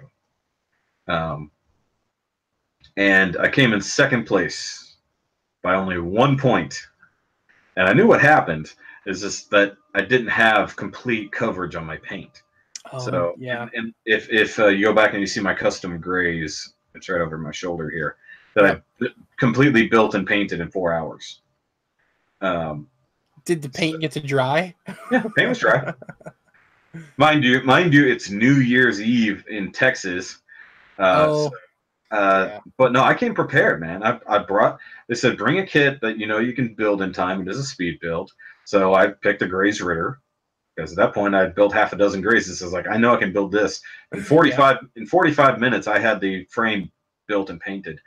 And then I spent the rest of the 3 hours doing the armor. And it only came down to the fact that there wasn't total paint coverage in like the gaps. And I couldn't get much of a pose out of it because I didn't have a stand or anything like that, so I could only do so much. The guy who did win, did a whole lot of hand painting on his, but he said he about shit himself when he saw me bust out my paint kit. Literally busted out about a dozen paint cans and like everything. He's like, what the hell? It's like I brought my hair dryer, I brought my sticks and silly putty and box, everything I would normally do to paint, and I crammed it all into 4 hours. It's like a lot of people went, you paint this in 4 hours? Yeah, that is impressive. Very impressive. That's what I do when I'm going super fast. The kit that I showed you earlier that will be coming out in November, that was just over the course of a couple hours, just painting what I needed to paint. And of course, from Double October, my custom Jinx there, that build and paint job was only 2 days. So given a proper amount of time and prep and finesse, it's like I think I'm at the top of my game rattle can wise, so I need to take the next step. So yes, but then I'll take something to a contest. But in talking about your builds that you just showed me there, had you entered that at Acon down here, you would have definitely placed. Oh yeah, there was some garbage, some absolute dude. I never really want to shit on somebody's build because they really put some time and effort and stuff. The stuff that did place, like obviously not winners, but they gave. Is like I swear God had to be just participation ribbons, and I know they do that. They do actually send you the pin just for competing. But Jesus fucking Christ, Like, some of this was garbage. It's like, I'm like, how? Like, this is a sloppy build. The paint sucks. And, like, there's no overarching theme. Yours had a theme. And I've seen your paint jobs just going through your stuff. You can paint. And it's like, yeah, you definitely would have done better. So either your judges sucked ass, or also yours had a story that you kind of would need to know. Yeah, I think the story would have helped. The other thing is they pointed out, like, this is the iconic original Gundam, and you didn't include his shield or his beam rifle at all. And the shield I was actually wearing because I was one of those guys who had a fedora. I had it. I like how you speak that like you wouldn't have one now. Well, because it would mess up my hair. No, I had the shield on my fedora. There was a little pocket on it, and I had the shield sticking out. And then, but I really can't blame the judges, because the 3 that got first, second, and third that year, they deserved it. Their paint work was phenomenal. Their scratch building was awesome. So yeah. I'm trying to remember. Did you enter my Lupus for Lupus? I did. That's what I thought. I was very certain you did. That's right. You did a fairly basic. But that one has a little bit of weathering and chipping, right? Oh, lots of weathering and chipping. And then the color separation and... Yeah, that's right. I remember. My camera is set up for that right now. But yeah, it's not focusing. Don't worry about it. Yeah, because I was going to say, I think that's originally how I learned your name. Yeah. Because you were surprised that I said Gunota properly. Yeah. Honestly, it's hard to remember everybody who entered Lupus for Lupus. There were so many. Yeah, there was a lot. But yeah, let's see. Yeah, we're in the middle of that topic. What was your other question you wanted to ask? Oh, the Bandai question. What? Well, did you have 2 more suggestions for Bandai? Oh, you wanted 3 fucking suggestions. That was just counts. That all counts. Basically, open your borders, Bandai. No, I don't even know 3 things they could change, because it's just, for most of most of what they do doesn't need that much improvement. At least on the hobby side. Because the cost is mostly reflective of the amount of plastic and how much import prices are. So I don't bitch about prices. I bitch about availability. Reprints need to happen a little bit more often, but I get that they can divert only so much factory space at a time. So whenever they give you a reprinted run of a certain series or something like that, grab it while you can, because it'll probably be another couple of years before I get to it. So that's why it sucked that even on the second run, maybe even third run of 00 kits, I still didn't get everything I wanted. So I'm still going to have to wait on getting some of those, or hunt down people who actually do have them. Same thing with age kits. But obviously for series that they may not have the same demand for as we do, which is a thing that having an American factory would give you, because the Western versus Eastern market is very different. We love Gundam Wing. They don't. We like Gundam Age. They don't really give a shit. And build fighters, that can go one way or the other. Just, it doesn't matter. But other than that, I don't know a whole lot more they could do on the hobby side, because as it goes, production wise, design wise, there's nobody really beating them at their own game. Kotobukiya is probably second only to them. And they'll probably eventually be owned by Bandai at some point whenever they start going broke. Yeah, it wouldn't surprise me. However, Kotobukiya also has their fingers in a lot of other things, just like Bandai. Yeah. So their model kits are not their main source of income. They have plenty of other things that they do. Maybe, and I'm sure they're working on it, get more licenses for other things. I would love to see Bandai Star Trek kits. Yes, because their Star Wars kits are so damn good. And considering that they had the access to go through and actually scan the original miniatures that still exist, they had access, and Bandai kits were the basis of most of Star Wars things in the first place. So they could bust out original molds and get out actual parts and Greeblies and things like that they need to. That's what they did with the Millennium Falcon Perfect Grade. So imagine getting everything available from Roddenberry. A Defiant. Of course, you bring up the Defiant because you saw my Facebook. I would love to have that. I've always wanted it. I do want the Eagle Moss large Defiant. Ooh. I want that, but it's $75. Yeah, and hard to find. Hard to find now. I do know where I can get a Voyager if I want it, which is like my third or fourth favorite ship. I'm a fan. I like that. But if Bandai got a hold of that, it would be so much fun because their ability to light things and everything like that, that's just getting better and better. Now, mind you, there are companies out there making things of different properties and stuff like that. And I can't, off the top of my head, I cannot think of the name of the company that does their super high-end model kit. And they just finished up doing the 2001 spaceship. And that should be coming out and hitting the actual market sometime soon. But it's just, that would be one of the things. Get a few more properties. Yeah, I think I saw that the company you're talking about. I think I saw them on Tested. Yes, they were just at New York Comic Con and others, and so yeah, and maker fairs and stuff like that. They need to do that, but I would also like an updated version of Battlestar Galactica kits. Basically, any big nerd ships, I'd be down for. Somebody needs to pick up Babylon 5 if it's not out there already, because there's so many cool ship designs in that. Fairly limited, if we're honest. But I know that Eagle Moss has like direct access to the models and stuff like that from Roddenberry Estate, so it makes life super easy for them to make their molds. So if Bandai could wiggle in there, split the difference with Eagle Moss, so Eagle Moss still makes nice die-cast ships, and then Bandai could make a larger version of the models. Because I actually had the Enterprise D model kit from I think it was probably AMT or somebody like that, or Revell, back in the day. My dad and I built it. Yeah. And it was huge. I mean, it was like this. Yeah. You know, and clear plastic parts, which were a pain in the ass to paint. Also, trying to paint black or white every fucking window on that thing was insane. And mind you, this was like 1992, 1993, something like that. Yeah.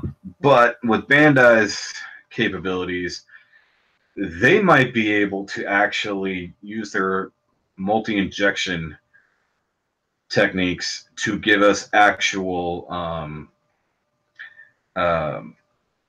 oh my god, I had the word and I forgot it. Color separation. Yeah, but the way that the panels are different colors and stuff like that. Yeah. What is that called? I have it. It's gonna come to me and I'm gonna be so pissed. Oh, what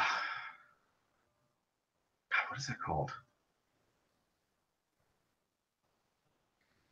It's like a South American civilization. I can't think of it. Aztec. Aztecing. No, you're right. It's called Aztecing. Yes. Okay. So how they have like the different panels are different colored grays. Yeah, yeah. That's called Aztecing. Okay. Bandai could have the ability to actually inject that way. So like you have your solid like top of the Enterprise and it's already got that molded on. Yes. Oh.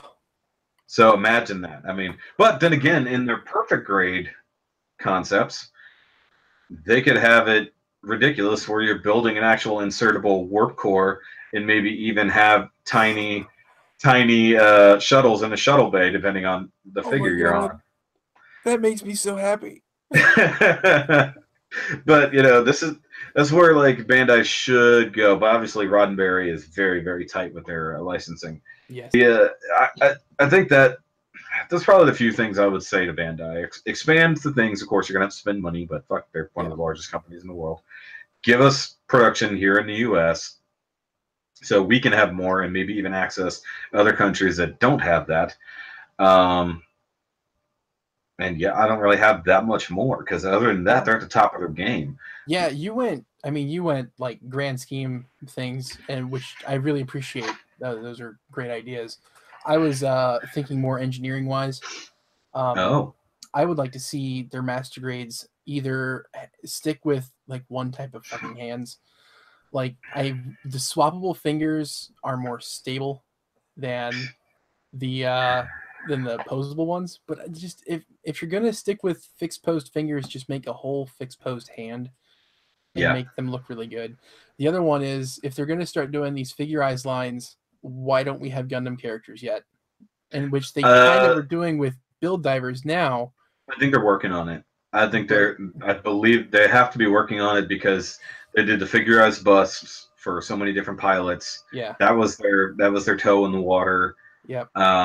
I would see them doing Amuro and Char first, and then working their way around. They'll do Sailor first. Okay, maybe they'll do Sayla first, but I'm fairly certain they'll go there. Maybe do Sayla as P Bandai. Please don't. Come on, it's them. For anybody who sit there and second guesses, oh man, I hope this isn't P Bandai. Of course, it's going to be P Bandai. If you really want it, it's going to be P Bandai. It's like anybody expecting all the different Leos. We talked about that. The different Leos to not be P Bandai. Of course they are. Don't make that face. You bought a dozen of them. But I think that the figure-out standard line they're getting way better with. But even if they don't even have to pose for the most part. It can be like the Labo, Yeah. where it can look as realistic and fully posed as possible. Yeah. With that really cool injection techniques. So I really do think in the next year we'll get that. I don't think we'll see any more Labos. I don't think that one sold enough. Well, that's because they went for that first. But the technology for it is so good that I feel that they'll use that otherwise.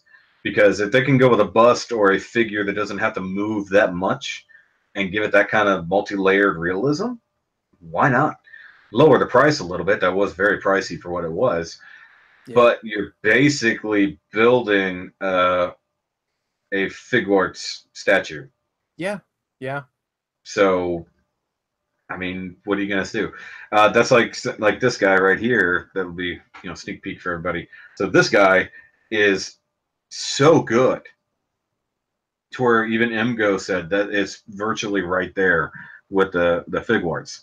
And I agree. I mean, it's like basically a Figuart you build on your own.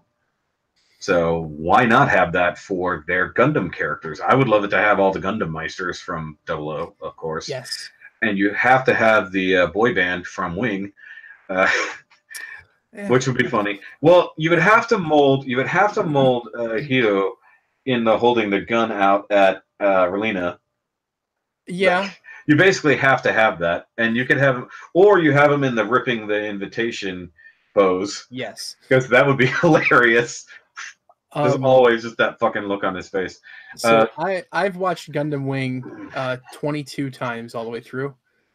Why do you count? Because I'm a super fan. Bragger. Anytime Hiro says, "I'm gonna kill you" or "I'll kill you," yeah, that person lives to the end, except for Trace Christianata, but that's, he had to die. So I'm working on homebrewing a character for a homebrewed D&D, and I want it to be based on Hiro Yui, and I want it to be a flaw, like a character flaw. If I threaten someone's life, they can't die. Unless otherwise killed by their own actions. Yeah. Yeah. Yeah, it's got to be to where it's their own action that gets them killed, right? Not someone actively trying to kill them, right?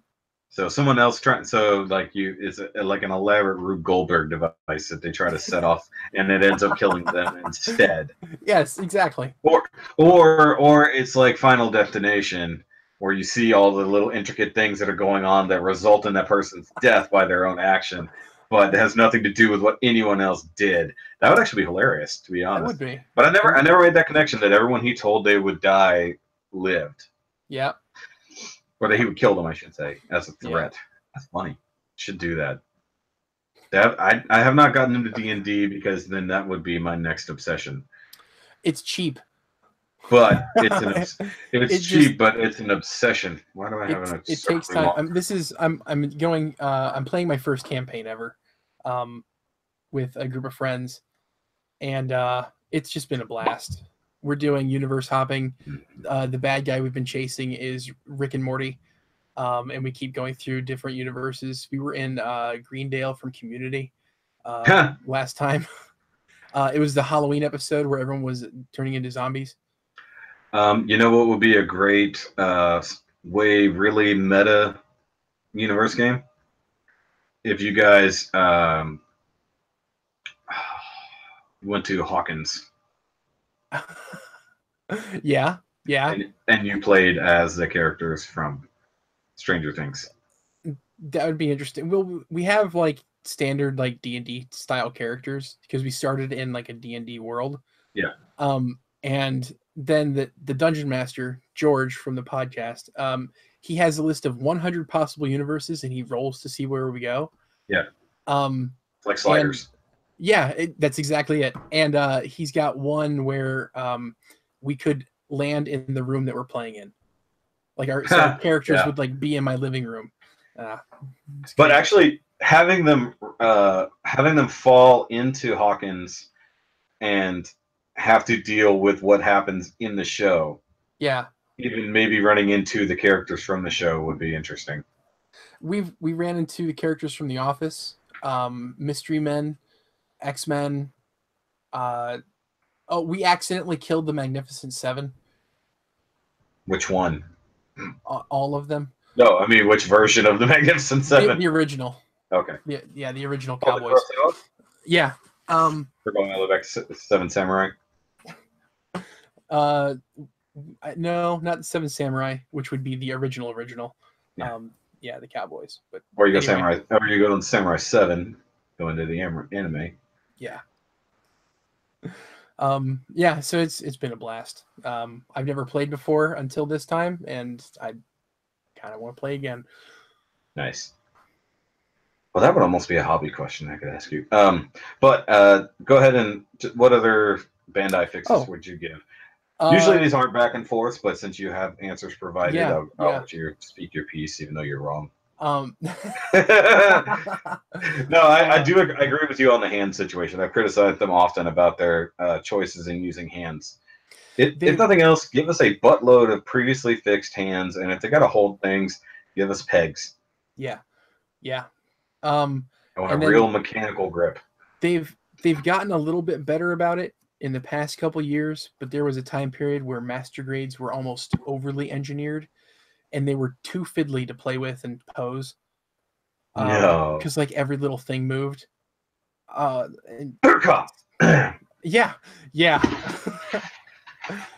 Sorry, I coughed. There are some things that they could cut back on. I coughed. Yeah, but that was my 3. Yeah, slightly over engineering things. I agree with you on that because I've had kits that are way too fiddly and want to fall apart, and then I get yelled at for not liking them.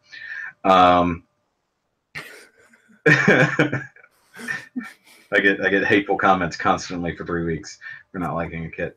I loved that review, by the way. I really did. I enjoyed every minute of it. Why? Because you were mad. I was so mad during that. I was so livid. And then I even, by the way, for everybody listening to this, I actually offered for David to come on and tell about his experience with it after the fact, just to like basically keep covering my point about all the problems with it. And he's like, "No, I don't really want to do that." It's like, okay, fine.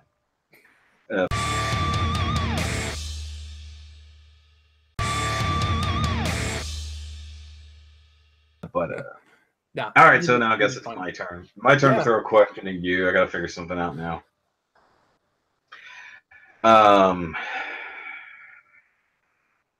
So I keep wanting to go back to your ridiculous backlog,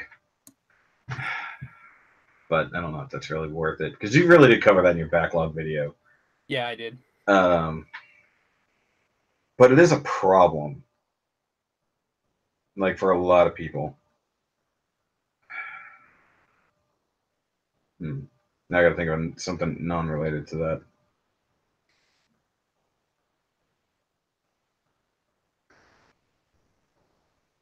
Okay, I'll go with this. Somebody kind of proposed this to me, and I think I left it in, but I'll bring it up to you too, because it's a decent question for other people as well. Um, Tomorrow you drop Gunpla as a hobby. Okay. What do you fill in that gap with? Um. Because presumably you do other things that you could Yeah. devote the time to I and actually, space. I had a similar question for you. Ha! Similar. I read your sheet. The 1 second you held it up, I read all the questions. Yeah. Right. So my question was, what's one hobby or skill that you would like to learn or develop further, given unlimited time and resources? Oh, okay. So, That's not the but same question at all. it's similar. No, it's not. But if I, Okay, so you have to basically all your Gunpla just goes away. You're done with it forever. You sell off your backlog because you're not going to burn it. right. What do you replace Gunpla with as your new addiction / distraction? Because you have a lot of skills. Yeah, either writing, or painting. One of the two. Painting what? I used to do a lot of spray paint art. I saw like that. a summer. Yeah, there was a summer where I was like, I want to master this, and I did not master it, but I did pretty good. Ended up selling quite a few. I did want to ask about your obsession with pyramids. So in that aspect, in learning to do it, one of the tutorial videos I found was how to paint a pyramid with a moon behind it and like water in front in 30 seconds. Yeah, because you're just using the same shapes over and over. You get something with a corner, that's how you get your pyramid Yep. outline. You obviously use something round as a masking thing for your moon, and Yep. use something flat, and then of course you scrape away to get your water. Yep. I've seen plenty of videos. Yeah, and they're fascinating just to watch. Even if you're never going to try it, they're just really cool to watch. I like the ones you have no clue where they're going when they start. Like, you're like, what the hell are they doing? And then they start peeling stuff off, and you're like, what the hell? It's like, if only Bob Ross knew this in the '80s, he would have known how much faster he could have made his own videos. Oh man, oil paint's such a weird medium to work with, though. But I don't think that Phthalo blue comes in a spray can. No, neither does titanium white. Yeah. But yeah, I think it'd be either spray painting or writing, probably both, because writing is basically free. I have a lot of crazy book ideas, like novels that I want to read or want to write someday and then read, because I like reading my own works because I'm narcissistic. Very narcissistic. That's like YouTube reviewers that watch their shit repeatedly. I do the same thing. Like somebody I know. Right? Well, I've only listened to today's Nerdcast 5 times since I put it up. Yeah. It's for editing purposes. I'm catching all my mistakes. Exactly. Or I like the sound of my own voice, like my wife accuses me of. One of the two. Or those commenters, you must really like the sound of your voice because you never shut up. They like the sound of their typing. You must like the sound of baby oil coming out of the bottle. Oh, the self-lubrication you give yourself on that keyboard. Woo, editing that shit out. Have you ever before, like, how long have you been in the Gundam building? Since late 1999.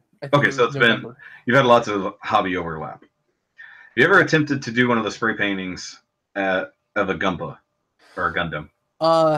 No, but I did use leftover Gunpla runners to spray paint the Borg cube. Oh, I can see that. That'd be cool. Yeah. Because I was just thinking, like, I know it'd be pretty complex, but a lot of the angular designs you could easily make a mask for. You know, V-fin wouldn't be that hard. Yeah. But, I mean, obviously it wouldn't be like a 30-second job, but I think it'd be pretty cool. It would work with an airbrush. Yeah, that makes sense. Because you're working on a smaller space. But, wow, that's not a bad idea. I mean, you could just Gundam head, like, line art. Yeah. versions in that crazy kind of paint job style. Wouldn't even have to be anything like ridiculous. All you really need is the eyes to be glowing green, and then Yeah. kind of go crazy with the rest of it. The one thing that I hate doing is cutting out stencils. Yes. It's worse than doing masking tape on a model kit. I I don't know. I just because especially if you're planning out layers, I mean, it's like if you're trying to mask out digital camo, on your model kit, that shit, Unless you have like a Cricut that can cut it for you, yeah. which I know a lot of So people do that. yeah. Hold So on. I'm trying to find something to show you talking about sure. cutting out masking. I'll send it to you in the chat, but Okay. I have to go way back for it. But I would say the painting thing is a definite hobby. And actually, I was into oil painting Bob Ross style back in the day because it was something me and my mother did. My Um, sister does that style, but she paints dragons, and they're just superb. okay, let me.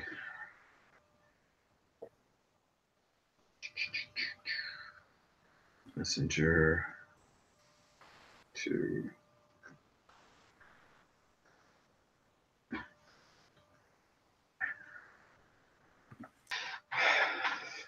It'll get here eventually, and then I'll be Yeah. like, "Oh wow!" in the middle of whatever we're saying. Exactly. All right, so painting and or writing. That was fun. Yeah. Obviously, this is more of a question for you, but I've had several things that I've always wanted to write. Like I'm a creative person. I never really stopped creating. Just whether or not that's in my head or on paper or whatever. Of course, I was an artist for a long time. I guess I just changed mediums. Yeah. So I say about an artist, you never quit being an artist. Sometimes you just change the medium. Yeah. And they're like coming up with works of fiction. I've done that since I was a kid, and because I'm kind of obsessive in that manner, I usually come up with all of the thing that matters. You know, like Tolkien level of shit sometimes. Yes. But I've almost never put anything to paper. I once wrote an entire Legend of Zelda video game, but never put it to paper. Start to finish, the mechanics of everything, every character name, the design of stuff, all that. Mm-hmm. And on a very long road trip, I actually expounded entirely to my friend the entirety of it. He's like, "That would be an awesome game." I was like, "Maybe I should write the Nintendo." I actually did have an idea for a semi-fictional book based a little bit. Some of the events will be based on things that have happened to myself, but I actually did write it out, and I started writing it out.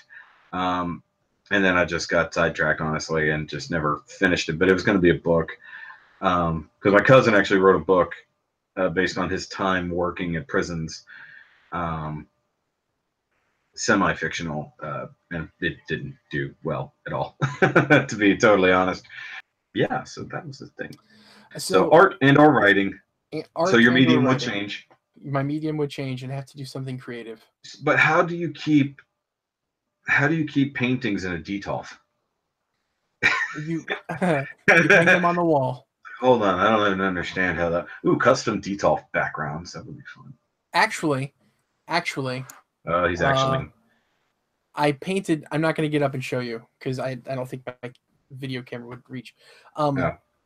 But one of my shelves, because I just got wooden displays. Yeah, one of my shelves has a piece that I painted. It's outer space with like the earth and the atmosphere, like glowing blue, and it has a moon, and it's up behind all my Leos. Nice. That's cool. Yeah. That's very, very cool. Yeah. I wish I still had my actual artistic skills sharpened.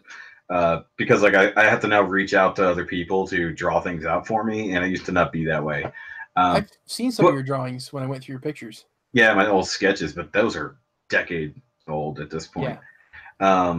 No, mind you, I could with some time, I could probably sit down and sketch some things. Yeah. But what's really, I have a friend. He's actually interviewed me on his channel before. He has a very interesting way to now paint or decorate his Gundams. He'll actually take color pencils and draw directly on the plastic. You can create some really cool textures that way, I bet. Yeah, he'll do full custom paint jobs. Like there was a guy he did one. It was like a almost like a full tattoo piece down the arm, like a full sleeve, done that way. And definitely it looks very interesting. And of course you need to clear coat it when it's done, or else it'll just wipe off at some point. Yeah. But if you rough the plastic up a little bit, just lightly sand it, it'll give just enough grip that the pencil will actually stick. I had actually thought about, like, if I were going to do one of those like anime cell shaded The styles, cell shaded style, yeah. I would probably hit everything with white primer and then take Copic markers and color it. That'd be cool. Yeah. I would see that. I would see that working. Yeah. I know that Ryan Liu, the guy who did my Lupus for Lupus shirts, his perfect grade Exia is trying to be a lightly cell shaded version. Ooh, He's been sending me pictures of it as he goes. It's not overly done like some of these, but he did a little bit of work on it. It looks pretty cool. Yeah. I'm not about to try to tackle that, and there are people who've done it to their masterpiece Transformers as well, a full cell shaded Optimus Prime and Megatron. And I think I've seen those. I was like, yeah. It's one thing where Repro Labels is now doing that for some of their sticker sheets where they'll give you the cell shaded windows and stuff like that. That's pretty cool. But for the entire piece to be that way is kind of ridiculous. I don't understand how it works, and I can see how they do it, but I can't think fourth dimensionally to make it happen. Right. And it's like, no. That's another model kit that needs a revive. DeLorean from Back to the Future. I have two of them. And I've never built them. You should get on that. Actually, my uncle, and I was going to try to film another Nerdcast the other day, but my uncle, who actually got me into model building, is visiting right now. So I wanted to have him on, and he was going to come by, but they were only in town for like 3 days, and yesterday would have been the day for them to come over, but he never called. They called the day before, but they had this odd sensibility of basically driving both of our vehicles back and forth multiple times rather than them just driving here. It's like, well, we're at your mom's. Drive over here, and then you can ride back with us to your place, and then we'll come back here and then go out from there. I'm like, why would I drive you back here in your car instead of just telling you how to get here? It's not hard. I flat out told him, I was like, literally, get on the freeway, take this exit, we're right there. I was like, it's not hard at all to get here.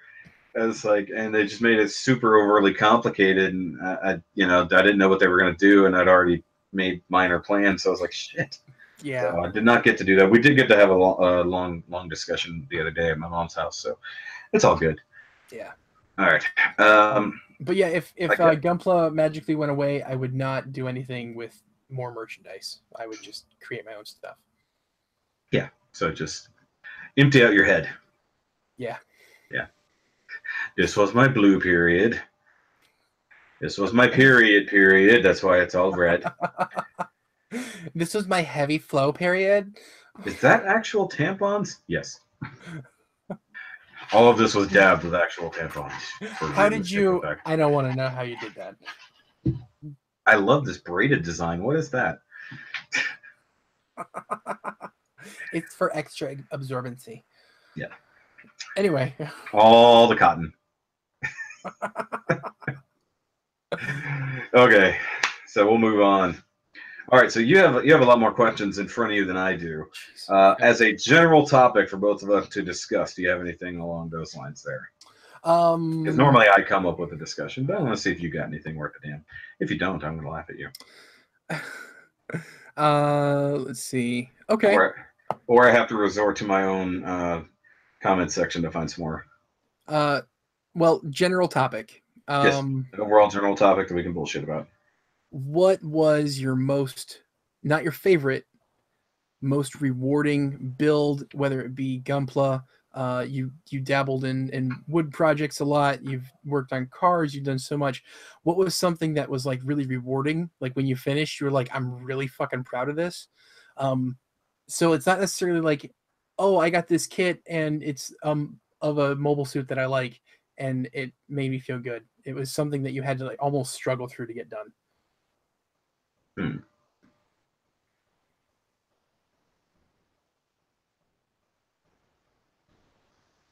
Interesting. Because there's been a lot. I mean, off the top of my head, I got to look at. Definitely, first thing comes to mind is my greatest Karibata. Because it's my first real heavy custom that I did. And I did it on a time crunch, which seemed to always be the case with me. Because it was kind of for a contest, but not really a contest. Because nobody won. So I don't think it technically was a contest. Yeah. But it was my first real custom job, first big kit bash, first full paint job. And I'm definitely proud of it. And so much so, of course, it is a symbol of my channel. But there's been other builds for sure that that left me with a real sense of accomplishment, not just that, okay, that's done, what's next. Because I gotta look back now, literally. One thing that had both feelings, for sure, was the HG Psycho Zaku. That was the relief of, thank God that's finally done. Because holy shit, that's even a monster of an HG kit. Yeah. But also the fact that I custom weathered that thing, painted a few bits here and there, and just took a lot of time to really knock that thing out. So I was definitely proud of it when it was done. Yeah. But I think the most recent thing that I can go with would be this year's Double October as a whole. Yeah. Yeah. It has been the most serious undertaking that I've ever done on this channel, with the exception of the Lupus for Lupus contest, which would be right behind it. Yeah. Because I pulled that out of my ass, and then with the help of other people, managed to turn it into something real. Yeah. And even develop friendships and help people do other things, not to mention actually donate it to an actual cause. But Double October this year, because it didn't go as planned, as you've seen the video, you know, other people probably won't see that video now that things have changed at work. But taking on 28 reviews, most of which were my own new builds. So over 20 builds that I had to do, having other people assist along the way, and making it happen in just under the, or just over the due date that I set for myself. Yeah. Single sheer massive amount of things that I built in such a short time. People will see this after the fact, but building a perfect grade Exia in 19 hours is also like just sheer accomplishment. And then just actually getting all of these reviews done. There's only one review left undone from Double October. It's sitting right over here. I just haven't done it yet. And that's for the patrons. And then people will see it in November as an extra. Because I said, you know what? I bought these fuckers for Double October. They'll technically be a part of it, but extra. Yeah. I couldn't get them done in time to have the shirts made. That's the reason. I needed the shirts done for the opening of Double October, and I knew I wasn't going to have those kits done in time. Yeah. So I wasn't going to include them on the shirt. If I couldn't get them done in time. I'm going to help you plug your shirts real quick. Okay. Because I really, really want one of each color of the Gundam Meisters. Oh yeah. What's the biggest size they come in? I think I know the premium shirts, like I've got on right now, go up to 5X. Okay. I think those Hanes shirts go at least 4X. Okay. So those are the cheaper. Yeah. Those are the cheaper Hanes tees. They might go up to 4 or 5X. I need to double check. If they go up to 5X, I'm good. And if they only go up to 4X, well, then I'm losing weight anyway. Yeah, exactly. But I'm definitely picking up one of your Double October tour T-shirts in black. Yeah. Because I like the design. Plus, I've watched every single one of your reviews so far. Are you gonna get the throwbacks? I'm probably, because I went back and I watched all of your other two Yeah, you need it. I like the throwback shirts. I like the throwback tour shirts. Yeah. Because I had to pull that out because I didn't have that text file anymore, so I had to find it to create the old logo. It's in my editing software, but I didn't have the actual font. Oh, okay. So it was part of my editing software, which is actually a grandfathered in section. They don't actually offer that anymore, but because I had it already, it's still a part of my software. But I cannot, for some reason, I lose that. I lose that Double October font and the music. Yeah. So actually the music was lost. So the actual intro music. So behind the scenes here, last year they changed the software, so I lost all of that. But they did an update, and I got the grandfathered in font, and along with that little moon that's in the background, that's all built in. That's all built into the software. But the music was gone. So when I went on, I tried to sample it from one of my own videos, but I couldn't get the full fade out because I always start talking before the music ends. Yeah. So I couldn't get the full sound file. I go on YouTube, and somebody uploaded all of the different things that they had from Filmora, and that was part of it. So I literally got the actual. I just recorded it, clipped the music, and I got the music back. I love hearing that. And thank God that people actually did that, because I don't think it was Filmora themselves. It was somebody else who did it. Because otherwise I would have had to come up with something new last year, which would have sucked, because I really dig that Walking Dead-ish music. Yes. Which it's actually called, the font itself is actually called Dead Kansas. Okay. So that's where it's actually like the Walking Dead font and everything like that. Which I actually like that. It's actually the font that I'm using on the Nerdcast little, not profiles, but whatever, on the SoundCloud. So I keep that same font and use it for that. But yeah, no, that was just Double October has just always been fun for me, because one, I love the series, and two, it's a few themes that I can cover virtually every year in the same time of year. When it runs out, then I'll have to figure something else. But this year in particular, I'm incredibly proud of, because I kicked my own ass. But I put myself into a rut after the fact. So I'm at the point, I was so burned out on building and so burned out on reviewing that I didn't want to do either. Yeah, yeah. That's why the first thing I built coming back was not even a Gundam, you know? Right. So it's like I knocked that out, and then I finally went and built the Ultron. That was the last unboxing before Double October started. So it just I don't know. So it just, a lot of things that I've done in that aspect. When regard to Gunpla and stuff like that, definitely the more proud moments that I've had in recent years. But if I ever get around to winning a contest, something like that, that'd be great. Having a video that gets more views than TheKrowSama would be great too. Which is a little difficult now, for obvious reasons. Yeah. So I guess it's your turn to answer that question now, since this is a discussion topic. Yeah. Okay. I mean, obviously the two kids I talked about earlier. Those were crap, Joey. I'm just kidding. They were.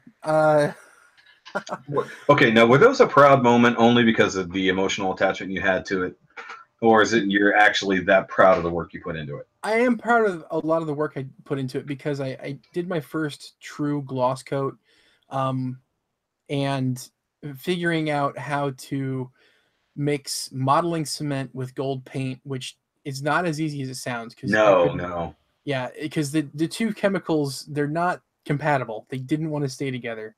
No, like putty probably would have been easier. Probably. And you're like, yeah, I should have thought about that. Now that you're like, yeah, I should have thought about that.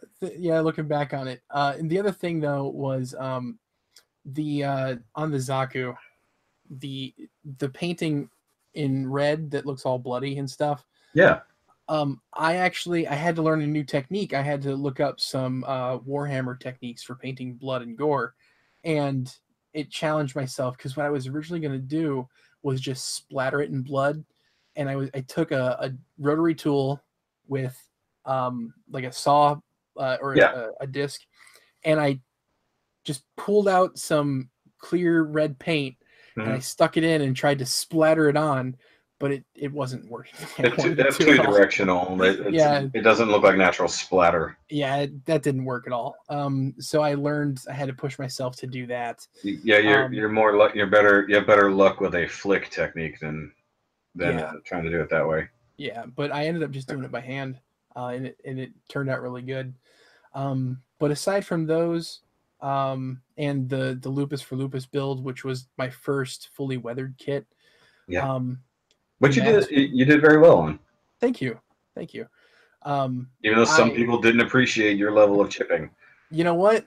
Honestly, every once in a while I look at it and I'm like, I think I chipped it too much. No, I've seen way worse when it comes to over weathering and chipping. Well, I'm gonna be doing some chipping on my current builds. Speaking of that, did you just chip it with paint? Like you just all by hand? Okay, well, that's what I'm saying. Okay, because there's new chipping painting techniques that I'm going to start experimenting with very soon, and it's classic thing using Elmer's glue and layering paint. Huh. So I'll look that up later. If you've never seen that, that's how a lot of chipping does work. So I've seen the salt and hairspray thing. Same difference. Where you wipe off the excess, but with Elmer's glue you can get larger chunks. But you put your base coat, you lay down your Elmer's, you do your next coat, whatever it is. So usually you want to go with like silver as your base, so bare metal. Then you go with your primed metal color, so your dark gray or whatever. And then you peel, after you're done with your silver layer, you peel your glue. And then on the same spot, you make it a little bit bigger. A little more glue, so you get your silver exposed. And you get your primer exposed. Then you go with your top coat. And then after you peel that off, you can feather it a little bit and brush it out a little bit, add a little bit more stuff. Now I've done it by hand with Gundam marker. If you look at my my Ichi Gujin. Okay. Yeah. I did that all with Gundam marker. So I was playing with chipping. So started with the silver, then I outlined it with a little bit of black, and then some of the places got a little bit of rust and stuff like that. So it's the same kind of techniques most people would use. Yeah. But the proper way to do it is to layer your paints accordingly, so you're actually getting the true layers disappeared. Yeah. And then you use just a little tiny bit of glue and use something to stretch it or move it around, so you get a little bit more like a chipped edge. I'm going to do it on a custom non-Gundam at all project that I've got in the living room that I bought the other day, and it's going to be a full paint job. I'm going to do some plug plate, maybe LEDs in it if I can find the ones I really want to work with, and then weathering and chipping and such. It's completely non-Gundam related. It's just something I've had in my head for a while, and I've seen them do on Tested. So I want to play with Tested. And I'm so happy. I've probably seen that episode. Oh, more than likely. It's with Bill from Punished Props. Yeah. one of his side projects that he's done. So basically borrowing that idea. But learning new techniques is always a good thing. Yes. So you don't stay stagnant as a builder, like with this particular kit that I showed you earlier that will be coming out in November.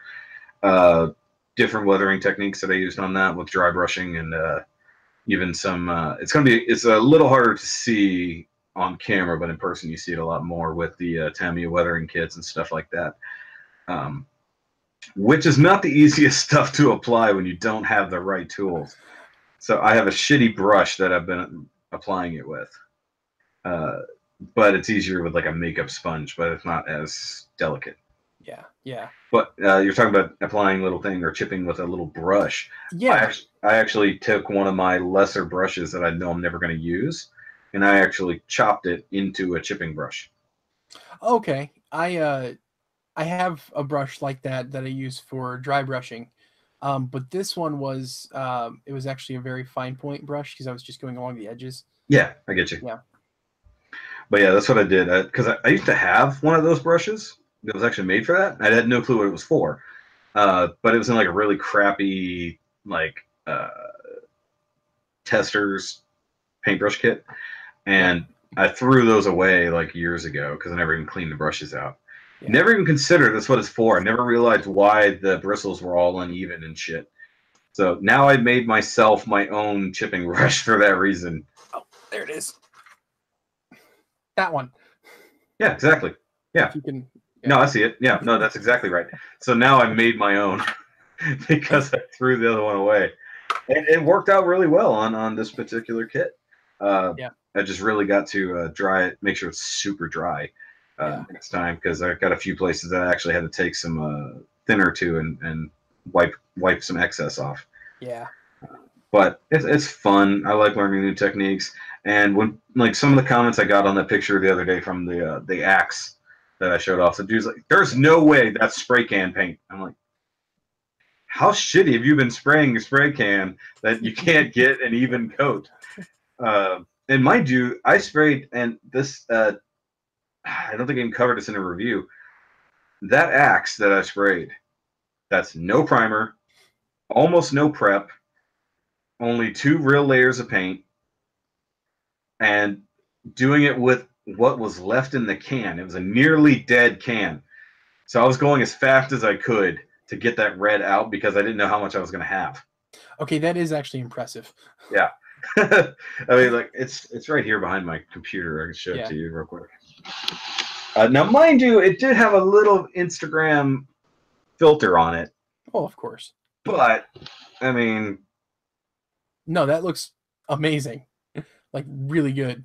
You know, I mean, like, the only thing I did to it that didn't come out the way I wanted was the back half of this is actually matte coated. And it's not... I can see that. It's not matte enough. Yeah. See, you can see the reflection. But I didn't want to go super heavy, but I did actually dry brush that as well. So that, you know, so that's the other side. Yeah. But you know why it looks so good?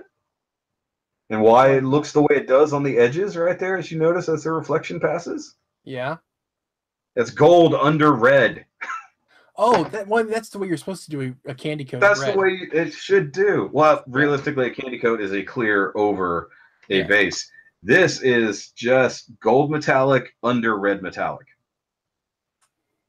I will keep that in mind because I have a red metallic build I want to do soon. And all I did, because like I said, I got it. If you look at it in person, you can see where it is a little heavy-handed. But also you can see where the masking tape was. It just kind of didn't come off cleanly. Actually, I'm sorry, it wasn't masking tape. It was putty because I wanted a softer edge.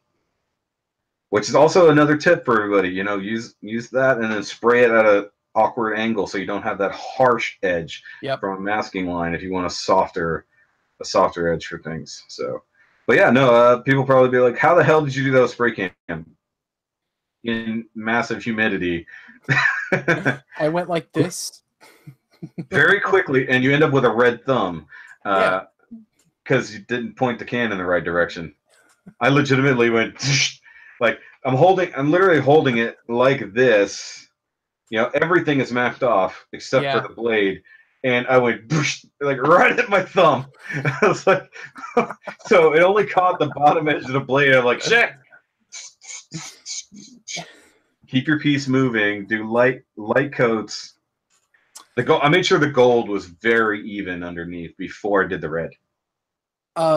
Real quick horror story about spray paint. It's a horror story. This was back in 2001 or 2002. I was on a message board. It was before social media. That was social media.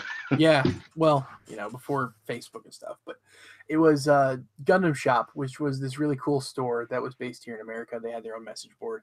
And the Master Grade GP-4 was like relatively new at the time. And this guy, I believe his handle on there was P-Tracks. P-Tracks. I don't remember exactly. Anyway, he had airbrushed and painted this beautiful GP-4 Stamen Master Grade. And it was just shaded so beautifully. And it was the middle of the night when he was still working on it, and he went to go do a top coat, and he was tired, and he grabbed a can of black spray paint. Oh, God. Oh It God, was no! I have seen people do that. I have seen people do it. Now, I've done something similar, but I recovered it because I did have things mapped off properly. I picked up what I thought was primer, and it was like some other thing, but I had the cap off. So I just grabbed it. It was sitting right next to it. And then hair dryer, buff that down. Primer, little base coat there. Oops. um But I've never here's a, gone over a complete piece. oh Never my done that. it was right down the front, like the whole thing. It was Oh, so sad. But a little Jesus. tip from the spray paint artists that I've learned is when you get a new can of a color, you Mhm. take the old can with what's left and you spray, like take the cap off and you spray around the sprayer so you can see that's the color that it is, even if the cap's off. Oh, yeah. I've done that. Well, usually there's enough residue if you've used it already. Yeah. There's enough residue on the tip. But if it's not what's facing forward when you pick it up, and most cans look exactly the same without their top. And I had literally 6 Tamiya cans open at that point, so there's no telling the difference. Yeah. Now, I had a teacher who did kind of the same thing back in the day, and potentially cost me a scholarship. So we went to the livestock show and rodeo here in Houston. You know, it's a fairly world famous deal. And it was a competition. It was an art competition, and I had done a very awesome piece, like from a photo that she had shown. I don't actually have that; it's at my mom's. And she had everything very nicely framed, very nicely matted for all of our pieces that were being submitted. And it was a colored pencil drawing or Prisma drawing of a cowboy hat sitting on top of a bag of their gear and stuff under a fence. And it had been like several weeks since I had drawn it. And anybody who uses these things knows that these pencils start oxidizing Yeah. after time. It looked like a color photo, like an old color photo. And she was prepping all of our pieces to go. And you have to clear coat them all. She wasn't looking. She was just grabbing pieces, grabbing a can, and she gloss coated it.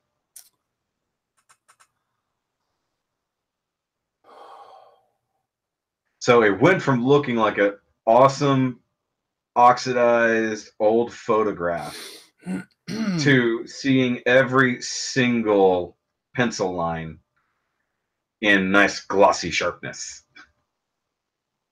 Didn't matter that it was under glass. I looked at it because, you know, I'd given it to her and then we all met up at the rodeo. I looked at it and went, what the hell did you do?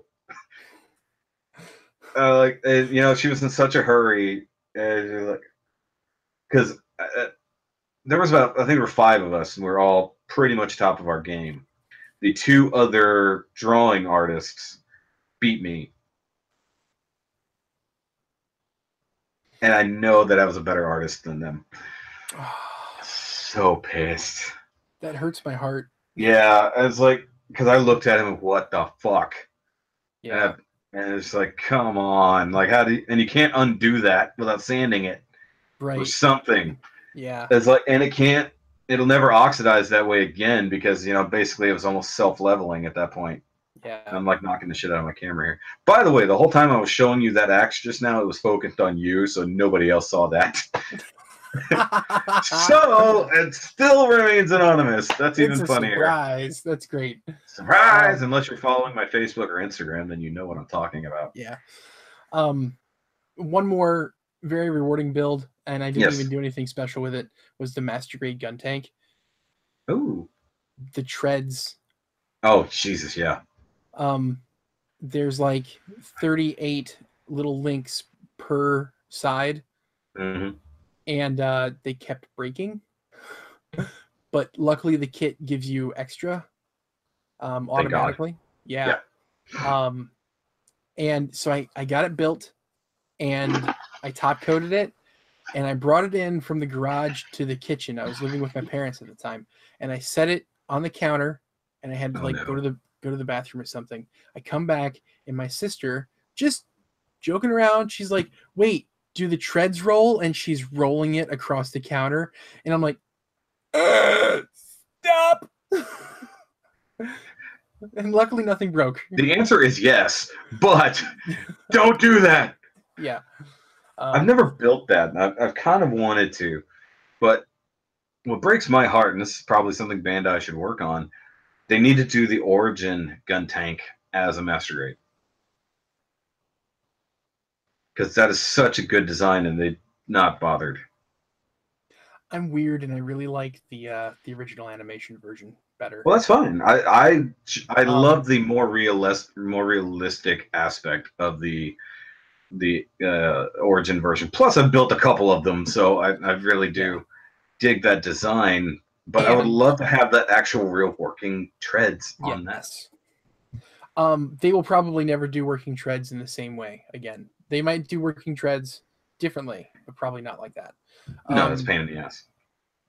But I would like it as a master grade simply for the fact that it was technically the first mobile suit that Char Aznavour piloted. Yeah, that's true. As a child. By accident. Okay, so I think now we should probably do the flip side of our most proudest. Let's go with furthest from proud you could be. Furthest from proud would be all of my original 1/144th scale Gundam wing kits. Like all of them, the whole chunk. The whole chunk, because and I still have them all. Still have every single. You good? I don't know what just happened, but it looked like a light just came on for some reason, and I didn't turn any lights on. Oh. Must have been a car driving by or something, and I saw the reflection. But to me, something lit up over here to my right. And there's nothing over there but my backlog, so I'm like, what the hell was that? It's I'm actually astro projecting right now. I'm trying to steal your backlog to feed mine. Listen. It's alive. And it's going to kill me.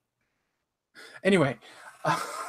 So, realistically, you're not fat. You're just full of Gunpla that's waiting to be built. That's it. Your backlog. You're literally wearing your backlog now. That's it. You have okay. That's what's under the hoodie. It's just more backlog. That's it. I'm not fat. I'm big runnered. That's it. Okay. Okay. So so all of those. But how long ago was that? 1999, early 2000. Okay. So hold on. We got to go with Neo Joey here because. Well, okay. That was young Joey building. That was young Joey literally ripping the parts off the runners. I remember you mentioning that. Together. But did you ever chew them off the runner with your own teeth? No. Because one reviewer I know did do that. That's nice. So could you imagine it just jacking you in the gums though? Oh my god. As bad as it hurts when it catches you in the thumb or the nail bed, gums. God, think about it. No.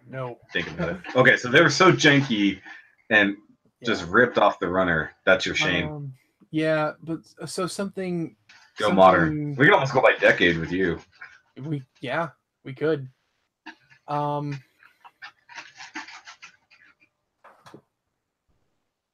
Other than the backlog itself.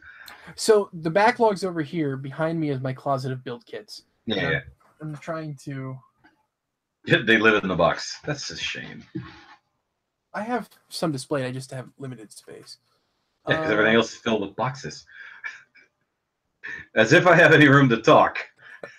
I have more Gundam boxes. I have 5 tubs of Gundam boxes out in my storage.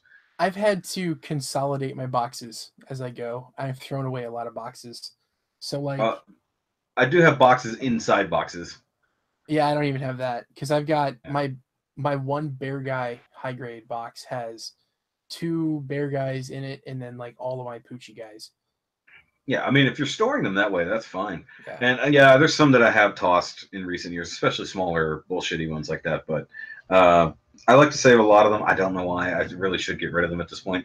The only reason I do it is because I know we're going to move probably next year, and I'm going to need as much space as possible to pack all of this garbage. Yeah. Because I think that's our plan. But back to your failures. Modern failure. Back to my failures. Back to modern failure of Joey Gunota. Come on, Joe Guns.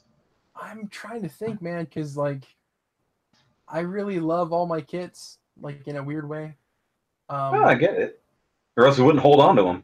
Right, and the other thing though is like I'm building constantly, so like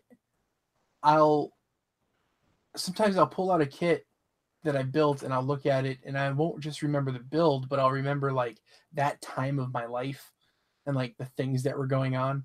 Yeah. But unlike me, I forget sometimes that I built something and it's sitting behind me out in the open. I built that kit. Yeah. What was that? And I reviewed it.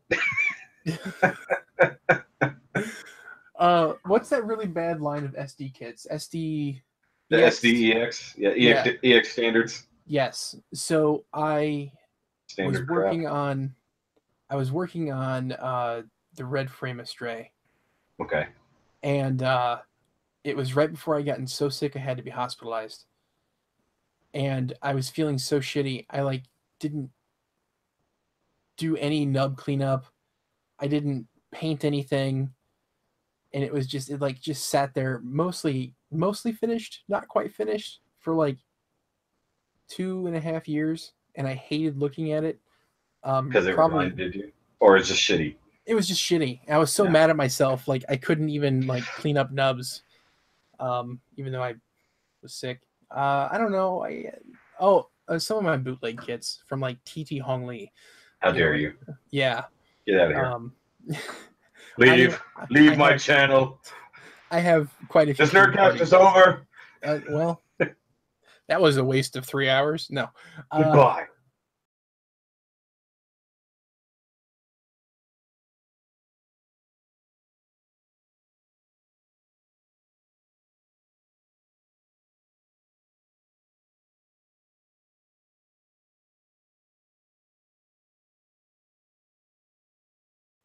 Click. I fucked up with that. Hold on. I'm totally editing me cutting that right there. Like, just put over. I'm totally doing it. I'm faking people out to think I just killed it right there. Do it. I'm gonna fucking do it. We're gonna have that. We're gonna have a cut to black and silence, and we're also gonna have your "I'm gonna live" wake up from earlier. Yes. You gotta remember that. You gotta remember that because I want that. I will. Okay, so your shitty fucking knockoff whore ass fucking kits you bought. You should be ashamed that you built those. Yeah, it was a master grade Destiny by TT Hong Lee, which also sucks. Because that's one of the two reviews that I've kind of hated on. that guy quoted on me as being all I do is hate on Gundam kits. Because those are the only reviews he had seen. Yeah. Like, watch any other review, man. Any other review. Like, Jesus fuck. You hate all Gundams. Why do you review them? Oh, Jesus. A reviewer shouldn't be positive all the time. No. That's part of the job. Yeah, it's like that's just diabetes at that point if you fucking love everything. Yeah. This kid is perfect. No, this kid is garbage. But the key is also loving things that other people hate. Yeah. So what's I have no failures. They're all amazing. Okay. No, the ultimate failure that I would definitely always classify is one of the only kits that I've given away because I couldn't stand to look at it anymore. And that was the Master Grade H2 normal. Oh. And that's not necessarily a failure of the kit. It was a failure of my build. Okay. I cut something that was not meant to be cut, hindering some functionality. Yeah. And it never worked right. It always looked fucked up because it was. Yeah. And as a kit, the design of the H2 is actually not great because the stupid shoulder wings get in the way of mobility. Yeah. Like, he can't point his gun forward properly because there's a wing in front of it. Yeah. Something that the anime version doesn't seem to have any issues with. I wonder why that is. Apparently the wings are out of phase with reality. But like it was to the point that I built the Special Forces version to make up for that build. Like Right I felt on. so guilty that I screwed that kit up so bad that I got rid of it and did a better job on the next go. Yeah. So did you like just buy the original and repaint it, or did you buy the actual P Bandai? No, about the P Bandai. Right on. I found a guy on Gunpla Garage Sale that was getting rid of it. Yeah. And I preferred that version in and of itself, so I was like, hell yeah, I'll buy it. And he wasn't charging too much for it. And I'd given up the H2 technically, and now I get the hiccups, in a trade. So I got, or the dude wanted some parts from other stuff to build a custom, which is why my Banshee no longer has the claw on it. But I also gave him just a bunch of shit, and I threw in that H2. So here, do what you want. Right on. I just couldn't stand it. I didn't even have it on display. I got tired of looking. I couldn't look at it. Yeah. And then after that, coincidentally, a week later, that Special Forces went on sale. Like, no shit, a week to the day that I got rid of the previous one, that showed up. So it was your white knight. Kind of. There to redeem you. But the dude in trade sent me an old Faz MG. Ooh, okay. That had already been built, and it was already not great. He got it for free, so he had no attachment to it, so he sent it on my way, in which I didn't really do anything with it except for experiment with a weathering technique that I have yet to go back and try again, but I'm interested in doing. Yeah. Because it actually came out pretty cool. I just need to finesse it a little bit better. Yeah. But I actually threw that one away when we moved because I had no reason to hold on to it. It wasn't mine. I had no attachment to it, and I didn't feel like storing it. There you go. Other than that, I've only gotten rid of one other kit, and that was the Master Grade Mark II. I just don't like it. Okay, so that's like my #1 favorite Master Grade. Really? Yeah. But why?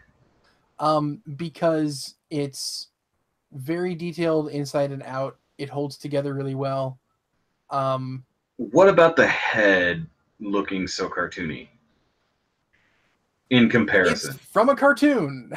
But you got to realize I built the... Are you talking about the original or the 2.0? I'm guessing the 2.0, the AU 2.0. Yeah, the 2.0. Okay. Yeah, because it was one that all the new frames are based off of. Same frame. Yeah. No, that's what I'm saying. It's like I bought it. The build was fine. I just didn't like the aesthetics versus because I built the Unicorn in the 3.0 RX-78 before that. Yeah. So its aesthetic didn't even fit with the kits that I'd already built. Fair. Now, if they kind of tweaked it a little bit, I guess. I mean, obviously they'll be playing with the design because I know that it really does kind of look like that. But I didn't like it in comparison. Not that the kit was bad or anything like that, or I was ashamed of it. It just didn't fit what I thought the concept of the Gundam was. Irony. Irony. But, yeah. But I built things based off of that kind of, but never actually that's because I've never gotten the Build Mark II either. I've got that. Because pretty much for the same reason, actually. Yeah. I just wasn't that interested in it. I built the Titans version, and in my backlog I got the Titans HD version from when the trilogy movies came out. Okay. I built the HD AUG version, and I've got the normal version in my backlog. And then I built the Build Fighters version, the Musha Mark II, and I just got in the mail a Hazel. Now, see, I actually, even though I didn't build it, I actually like the Musha Mark II because it kind of it dealt with some of the design issues that I didn't like. Okay. Now, mind you, I had to clean that kit up. Hashtag nub shaming. Never drop off a kit to be reviewed with nubs. Fuck you, Nick. Oh, God. Hello? Why are you poking me there, little interrogation droid? Got the Star Wars Black Series. Oh, Yeah. yeah. So that came with Tarkin. So his little probe was sticking out and poked me in the elbow.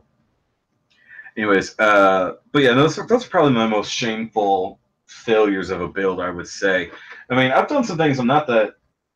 Maybe I just didn't like the build that much, but Yeah.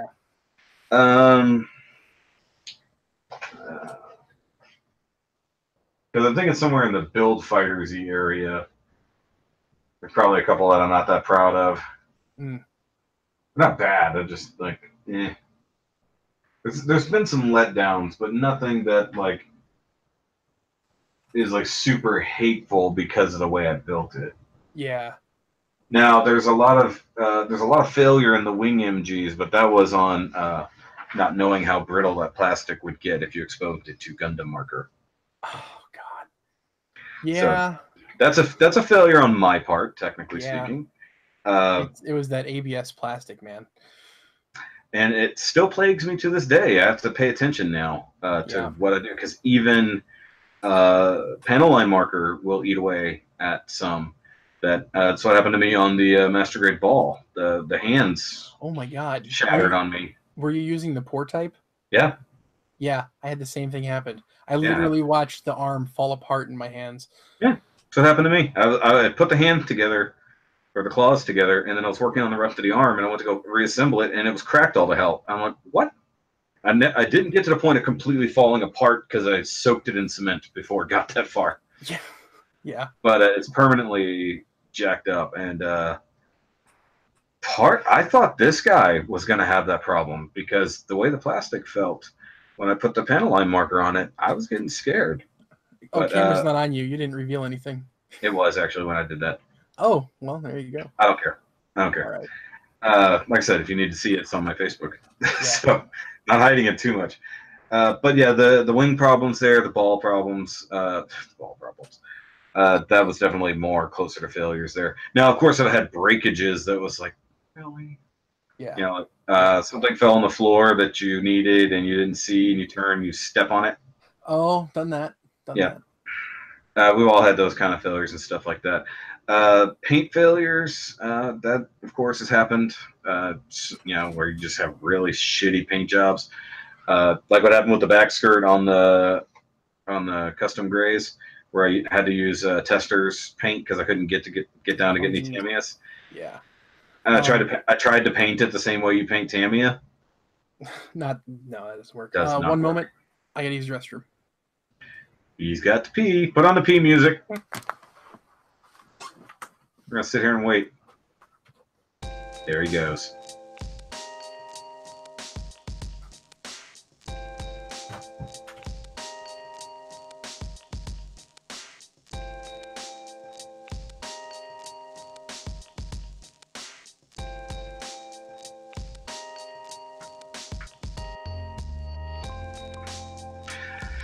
Yep.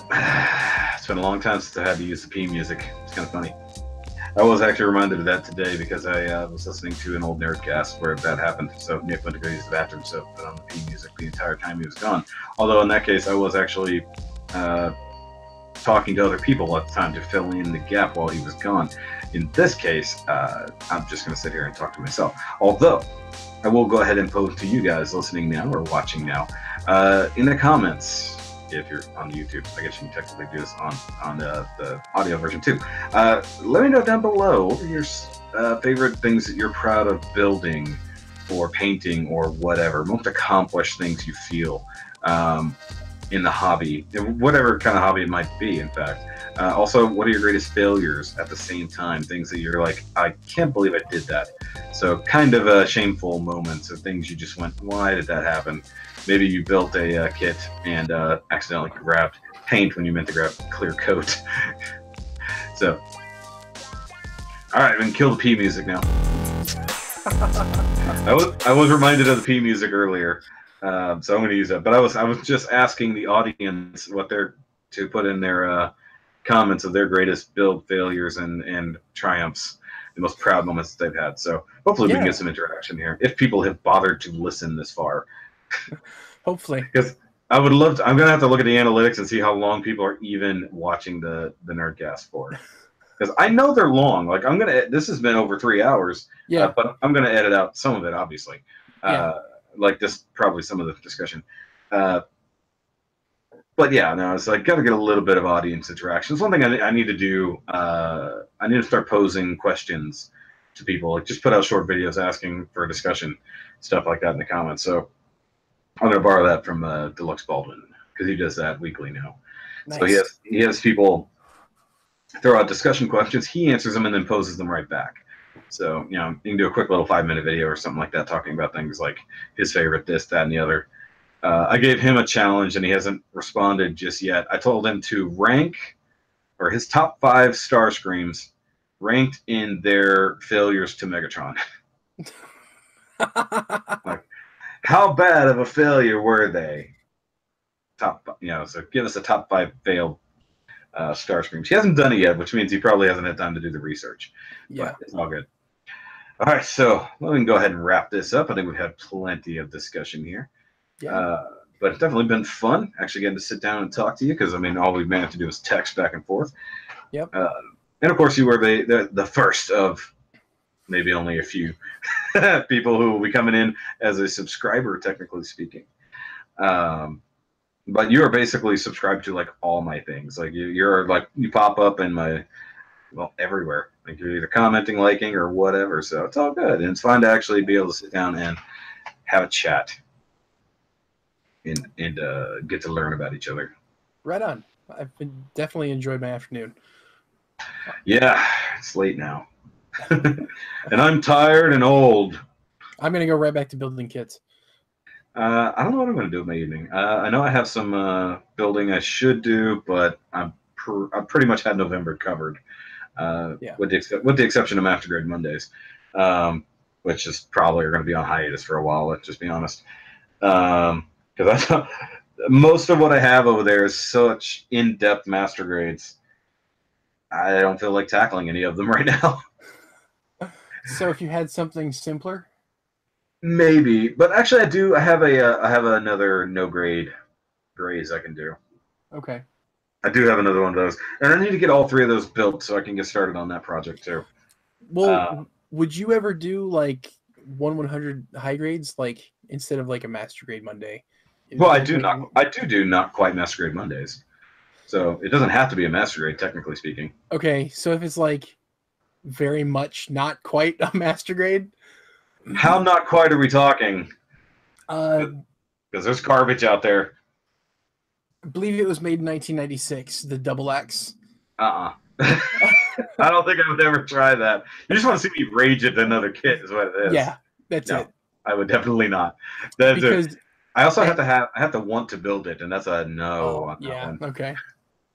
No, I do want a Double X. I do want the newer Master Grade Double X, because I do have another idea for a Christmas Gundam because I've needed to do a new Christmas Gundam for a couple years, and I'm gonna be a different tree topper because even though the Wing Gundam Noel usually tops our tree, I need to have something to swap it out with. Which, guys, if you had not actually watched that review and seen my Christmas Gundam, by all means, go check that out. I end the video with putting it on top of the tree. That's great. I do need to do that. Actually, you know what? I take it back. That was my first full paint job, but it wasn't much of a custom job at that point. Now that I think about it, that was my first Gundam full paint job. Yeah, I saw those pictures on your Facebook when you were doing the painting. Yeah. And I was doing that in winter, by the way.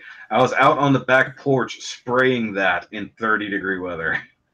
That's dangerous, my friend. You can get some serious orange peel or some frosting, depending on what you're doing. It frosted a little bit, but I wasn't too concerned with it. Yeah. In this case, it's Christmassy. Yeah, whatever. But also, how many people put, scale, like, whatever the green shit is on there, to really make it look Christmassy. Yeah. It's still incomplete. It does have one final step I never completed for it. And that was giving it a halo?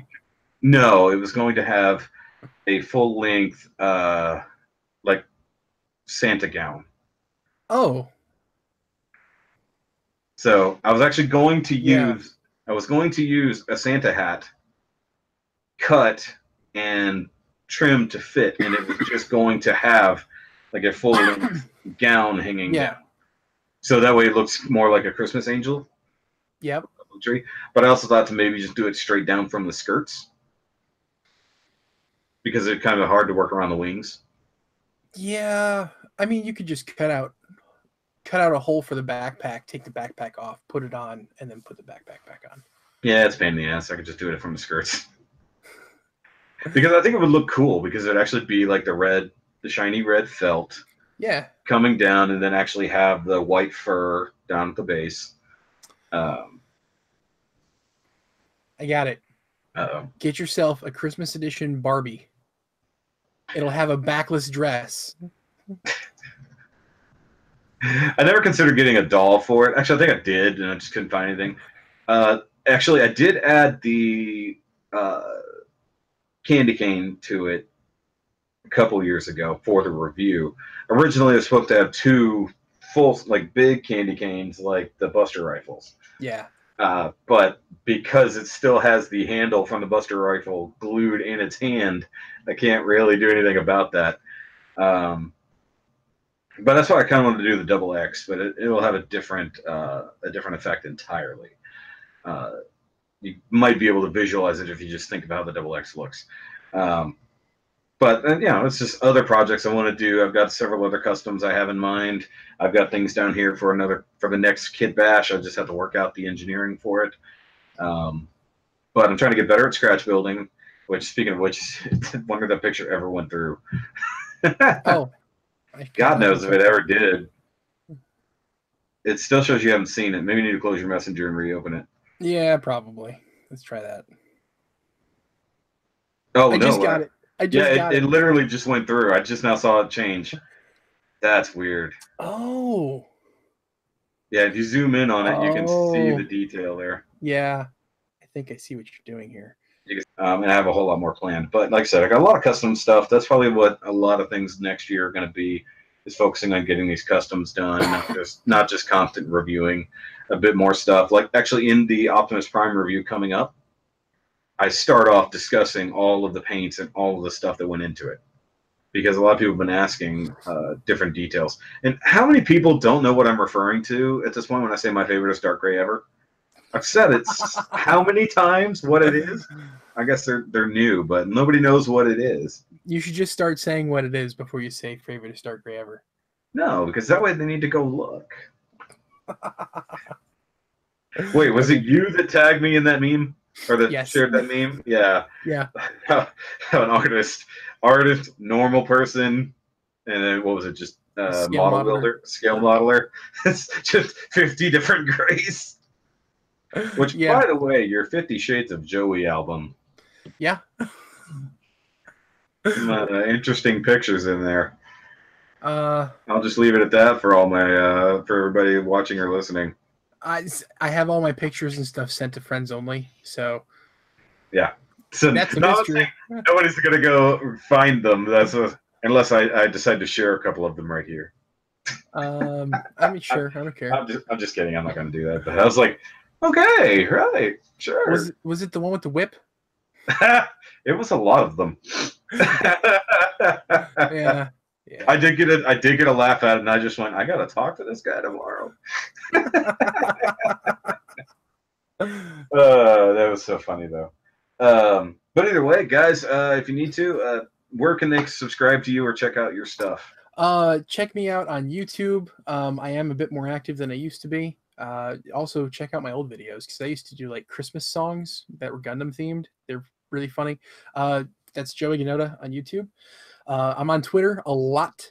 That's at Joe's Gunpla, or you can just search for Joey Gunota, because that's like my tag on there. Yep, because you've tagged me in a few things. Yep, and Facebook page. I have a Facebook page, which everything from Twitter goes to there, so you might as well just follow me on Twitter. And then check out my podcast that I talked about at the beginning of the episode, if it's still in this episode. It will be.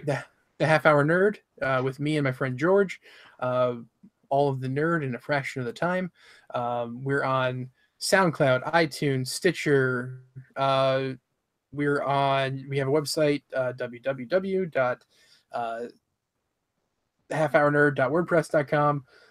You can email us at thehalfhournerd@gmail.com. By the way, we have a listener that is out of Ashburn, Virginia. They've listened to every single one of our episodes, and we really are trying to get a hold of them because we want to give them something. So if they happen to be watching this as well, and they've made it this far, please email the Half Hour Nerd and let us know who you are because we want to give you stuff. Or email me and I can get it to you.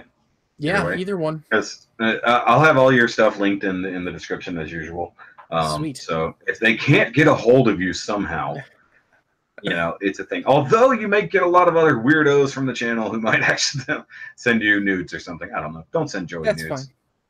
I don't care. I'll look at them. I'll let you know how I feel about them. I'll give you an honest review. You might not like the results, but I'll be honest. Does this look infected? Yes, it looks infected. For the love of God. Just wash it. Just wash it. Just wash it. Please, for the love of God, wash it. All right, guys. So, of course, that's it for this Nerdcast 1-on-1. And as the motto goes, you don't have to be a nerd for everything, but everyone is a nerd for something.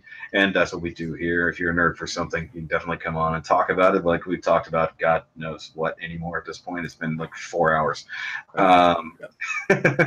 They always go for 4 hours. Dog was the only one that kept it under 2. It was under, I should say.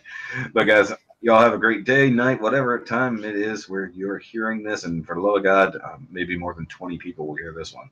We'll see what happens. And of course, you can follow it here on the YouTubes, or you can stick around for the SoundCloud audio version only, but then you don't get to see some of the cool stuff on the screen. And personally, I think that's some of the fun.